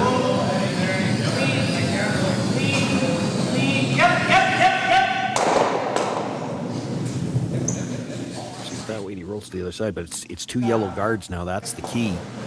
So if Mike's coming around anything, there is some risk. Well, just thinking, he knows that he peeled, and then you put a guard around that guard. Mike's not sure what he wants to do here. He's seen this McDonald team make so many runbacks already in this game. You don't really want to give him the chance to blank, but Yeah, like if you're going to cover up this, you're cover right here. Well, Mike doesn't get to complain about people making runbacks after that last one. But this is the play. If you're going to draw. Yeah, I'm going either go or draw. I just think as soon as you hit this, I'm seeing a play. Probably. I mean, you can draw a guard around that guard, and then he can't just get rid of it. Then he might just draw. so this gets nose hitting the yellow that's tight to the rings. That's not bad. Jordan tries to draw around the corner guard. It's so high. I don't think there's anything you can draw around that that you can't chase.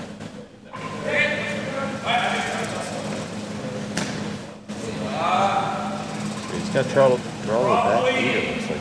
Yeah, he wants this deeper so that the run back is harder, and trying to convince McDonald to play a freeze. You can get him into a draw game in the back of the 8. As long as you keep matching his shot, it's going to be a single point.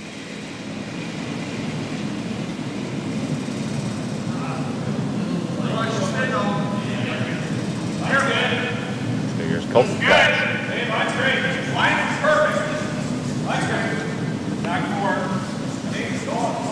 Put it down. Oh, you got to grow, guys. Tight. Right over there. Tight. Tight. Keep going. Keep going. Keep going. Keep going. Keep going. You get a half under. Yeah, it's pretty good. Is Jordan going to take the bait? It's like a rock behind the T-line. So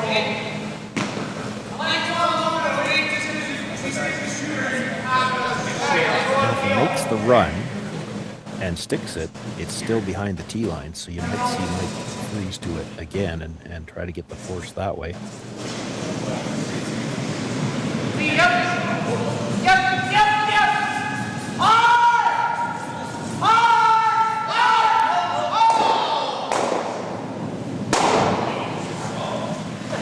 Yeah, away he goes. Another run back made.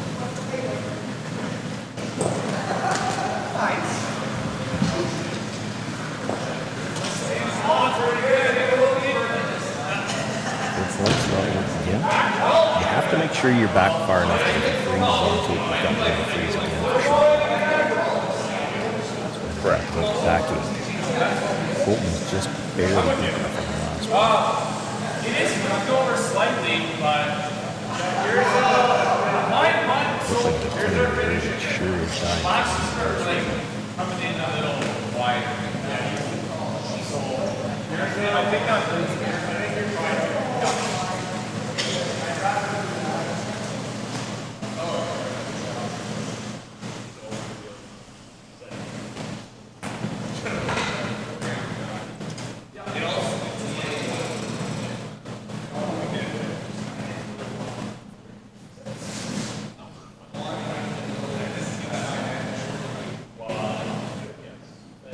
McEwen getting ready to settle in.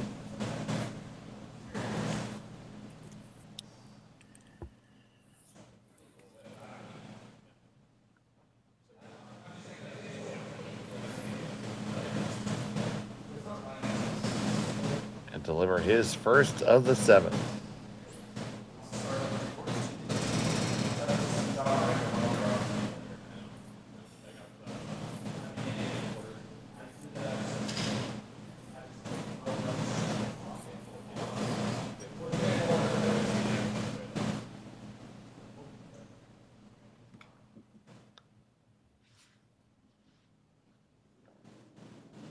One final check with the front end, and here we go.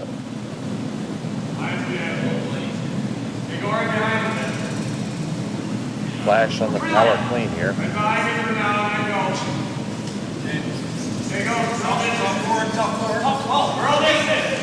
Now trying to make sure it gets there. This is way out wide. They switch up to get March to try to bring it over. Can they get it far enough and deep enough?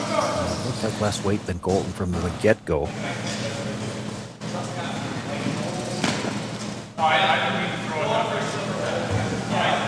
If Jordan sticks the run back, he's going to have a chance to score his 2 here.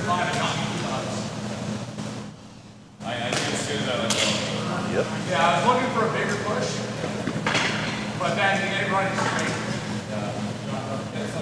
All the insightful commentary I had for that.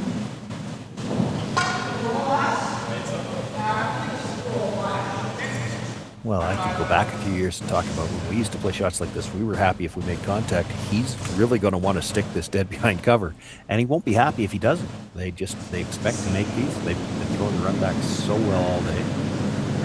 That'll be good. That'll be easy. McDonald on the run back here. Oh, no. Well, Sean Joyce this time with the commentators. Yeah, I just want to be in a good map, that's all. I think you just get him left. Give him a chance to try for the blank, so he's going to split the rings. We'll give him one.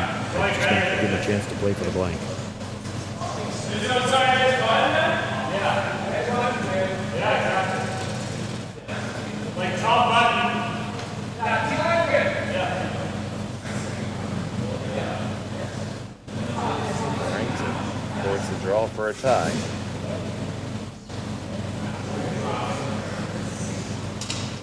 Or hit, whatever they like.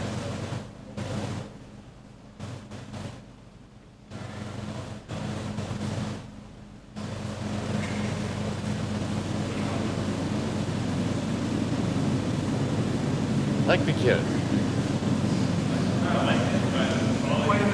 Maybe a watcher. It's hanging right now, so head. They go real deep. Hey, no, it's no chance. It's coming down.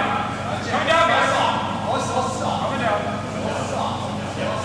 Like this to be dead even. It's pretty close. Yeah, can't get too deep. It'll be the double, but it's not there. So the force is on. Jordon McDonald trying to make a single point here.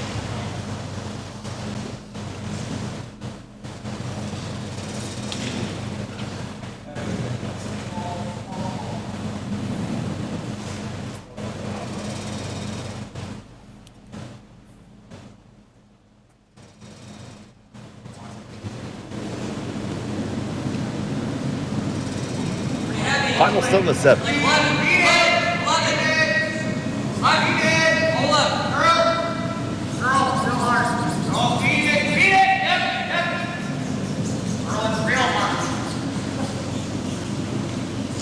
back and forth action. It's perfectly good. All tied up after 7. McEwen has a hammer coming home in 8. We'll have a winner in about 20 minutes here on Curling Stadium. Who knew after 20 years in real estate I'd have to make silly videos for Instagram and come out behind a tree? Stu, we need to do this stuff. Why can't I just door knock into open houses like I did in the old days? That doesn't work anymore. Okay, so it's because I'm sitting here behind a tree. Come use us for real estate.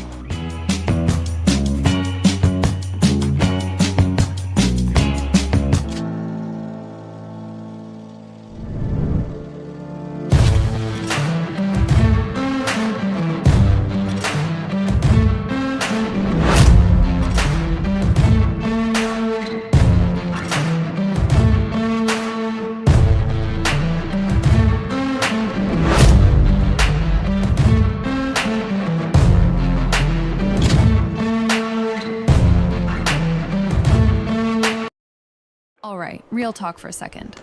If your snack situation hasn't changed in years, maybe it's time for an upgrade. The Chocolate Lab makes legit chocolate that's worth paying attention to. That's it. Back to whatever you were doing.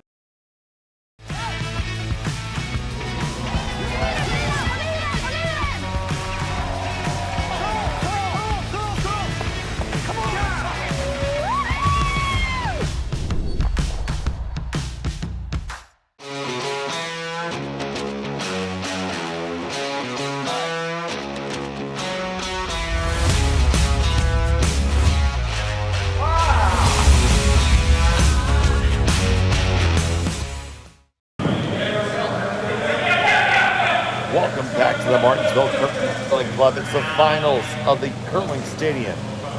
Martensville International. All tied up.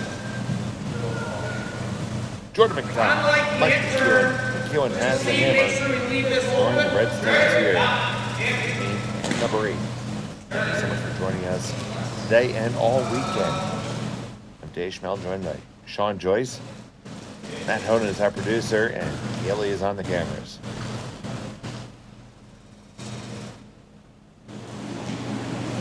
And Sean, it's been a lot of nip and tuck, but it just has to go with one. Yeah, probably more tucked than we used to with players, kind of 3 players on McEwen's team as well. And 2 tuckers. Well, I can't remember for an end on McDonald's team how they throw. I believe it's flat foot. I think Dominicky is too. So 5 up on their toe anyway. 7 marks, maybe you wouldn't call him a tucker. He's got that heel well off the ice. I know that's not really good, but I always like to point. Yeah, but you felt like you had to. Yeah, we gotta. You beat a tucker. I can physically do it. This is why they make it.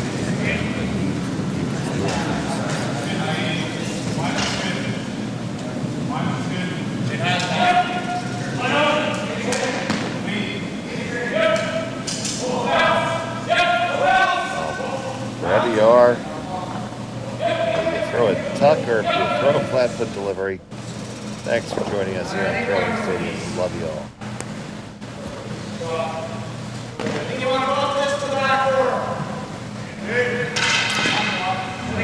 Really set up in this end.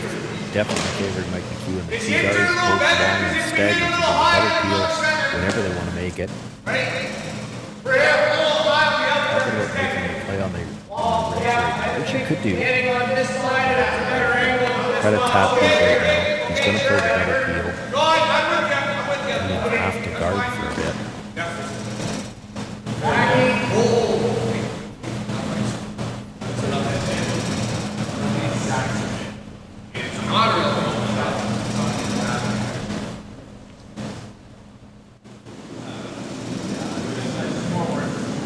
It is tough. So 6 of them. 6 of them.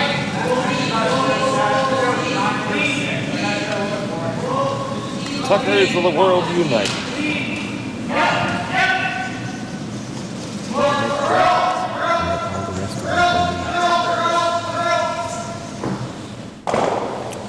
Really needed to get to the nose on that.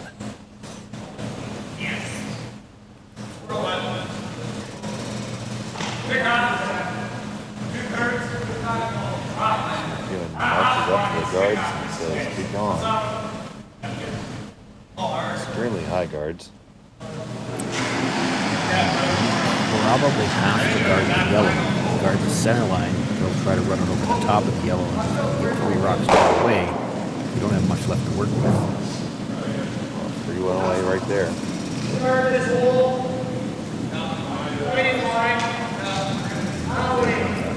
He's not talking about. Maybe he is. I was going to say he's not talking about freezing right there. He's talking about guarding that line. If you guard that line, they play them peel over the top of the yellow that's already in the ring and try to move 3 out of there.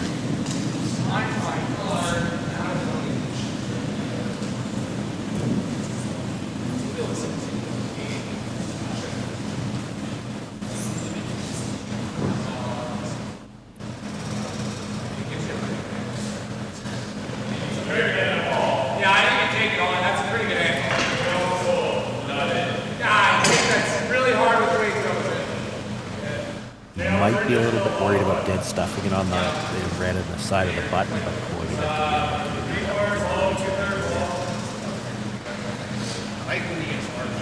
You move 3 and then even if the middle yellow doesn't leave the ring, it just spins out into the 8-foot. You're going to have something fairly open if you're not. Kevin Marsh bringing fire.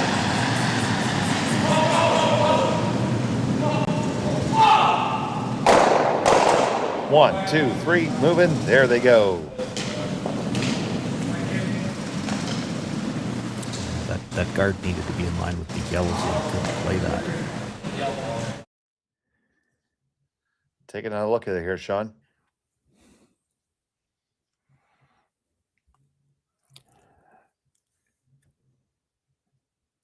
Not much more to say. I mean, I talked about it before they threw. That's what they were going to play. Now, where do you put the next guard? Maybe your best spot for a guard, rather than right on the center line, they're just going to peel that from the other side.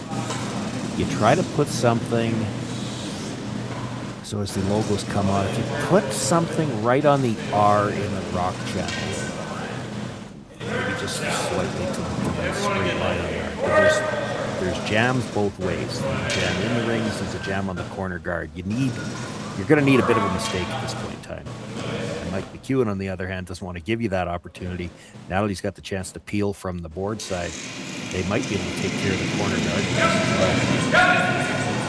They're going to try that. Hope flash on the delivery. Just a touch too thick. Goes over the top.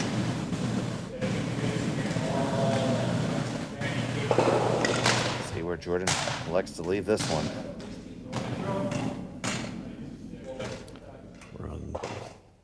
I feel like you need another guard. Well, another guard's not going to help you because they're just going to peel it.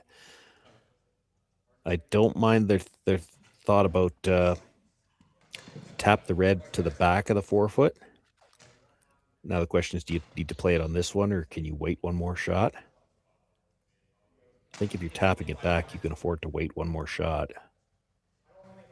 So then the guard, somewhere where it might jam is more important. So if you tap it back, they play the double on the one in the rings.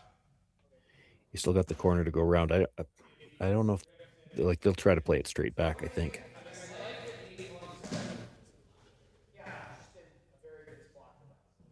Could freeze to it, let Mike blast it out, then know you're going to go around. He tries the run back. If he misses it, you can sit 2 on him anyway. It'd be nice if we had the rock counter right, wouldn't it? McDonald does not have last rock here. He's only got 3 left.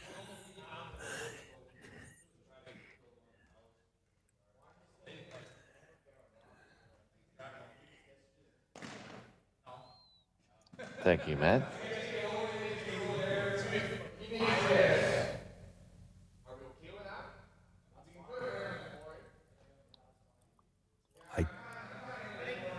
I'm not sure what they're talking about as often as they're not talking about hitting. I think they're talking about coming around the corner and hoping that Mike, trying the run back, hits it just off the nose and rolls something closer to the center line.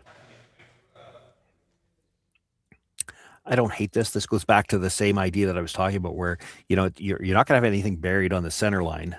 So you're hoping to sit 2 and maybe hoping that Mike rolls out. So they're going to come around the corner guard for now. You hope the run back is missed.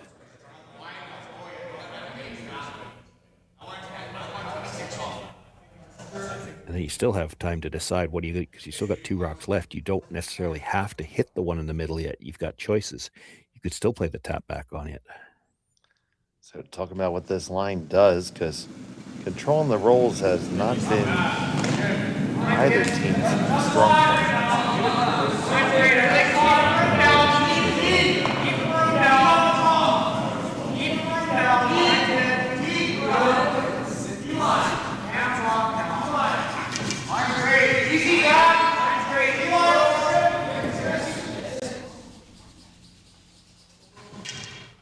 And it's underneath. Second shot. Full 12. So the run back might have to roll a little closer to the center. I mean, you could hit this right on the nose. You don't need to stick it. You could hit it over the top a little bit too and maybe lose the shooter. Hold the flash.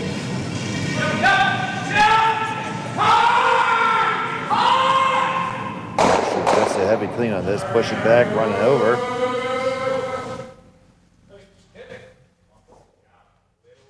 Well, now.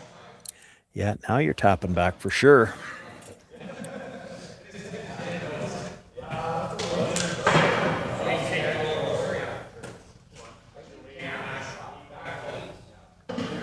So you're playing the little tap back here. What comes next? Well, I mean, if you tap it back and make a perfect pocket, Mike's going to have to try to pick it. He'd like to take one of the reds with it. But if he doesn't, he's got a pocket to freeze into. It was interesting. He looked at playing this with the out turn first, but he's playing the in partly because you got to hit this ever so slightly off the nose. And playing the in turn like this, you're coming across it with the... you won't get the gear. You'll actually deaden the stone as it rolls off because you'd like to stay in front of the 2 reds a little bit if you could. You want to make the hit a little bit more difficult. Put the risk of a jam into Mike McEwen's mind at least. So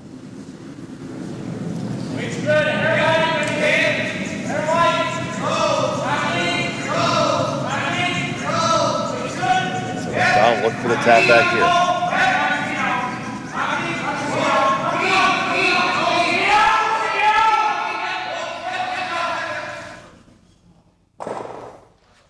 Taps it back, does set up a pocket. Yeah, needed to tap it a little farther. Mike can probably hit this right on the nose. Get the double. You probably don't want to overlap the 2 reds.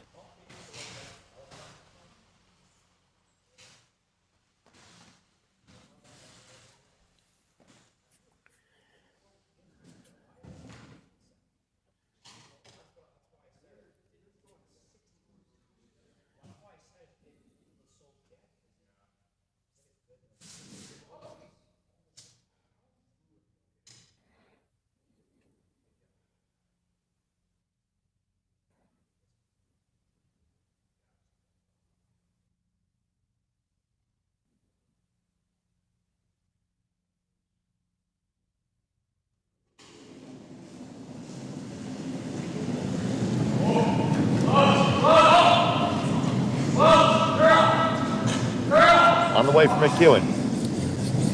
Bit. Now you freeze the pocket. Oh boy. And the plot thickens, Sean. Shot stone belonging to Jordon McDonald here.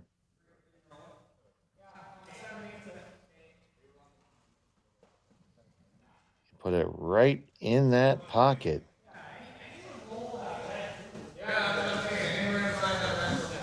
Mike McEwen has to move the Yellowstone that's there to get shot rock now. And if you've That one throws him in front of it. It's tough. Like, he might be able to come off the red into it. Do you like this turn? Well, he just threw this, so. Yeah, it's fine. He definitely doesn't want to move the yellow. He's got to be second shot.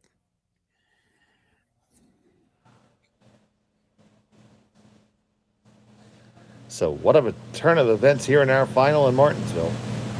Jordon McDonald looking to possibly set up the steal.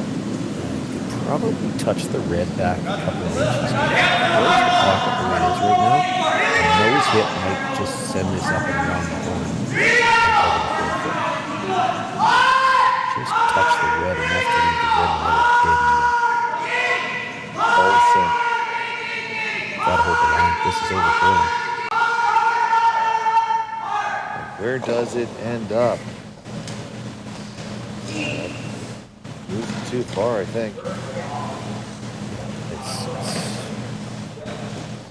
You could get away with moving it as long as you had stayed on the high side, but there's a double available.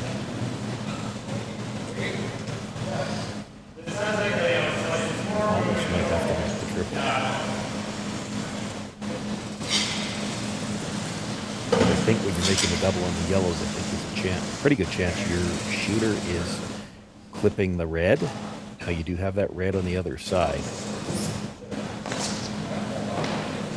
Just got to kill the two yellows here. I think there's a chance all three of the stones on the button are going.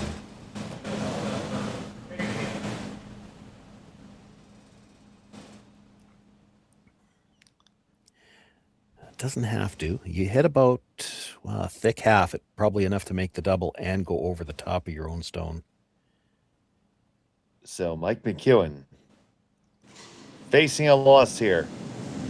Final stone, the 8th for the win. Needs to kill both these yellows.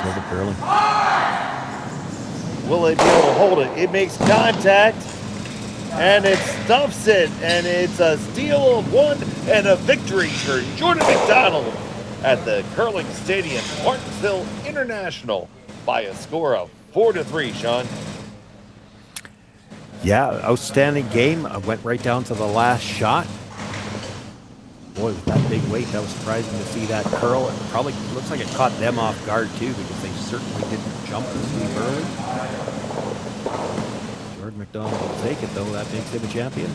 He'll take home the winner's check. And you never are upset about that. And one thing we're not upset about is the fact that you guys joined us all weekend. We thank you so much for that. We appreciate everyone who watches us here on Curling Stadium every week. So, for our entire team, Sean Joyce, Matt Hone, and Kaylee, I'm Dave Schmel. Thank you for watching. Good evening. Hey, Mark, you ready for this game tonight? Yeah, I'm excited, man. Cupsy, what are you doing over there? Don't worry, boys. Was just on aztecsafety.com, took a fire extinguisher safety course. Paul, I'm putting out the fires from now on. Woo!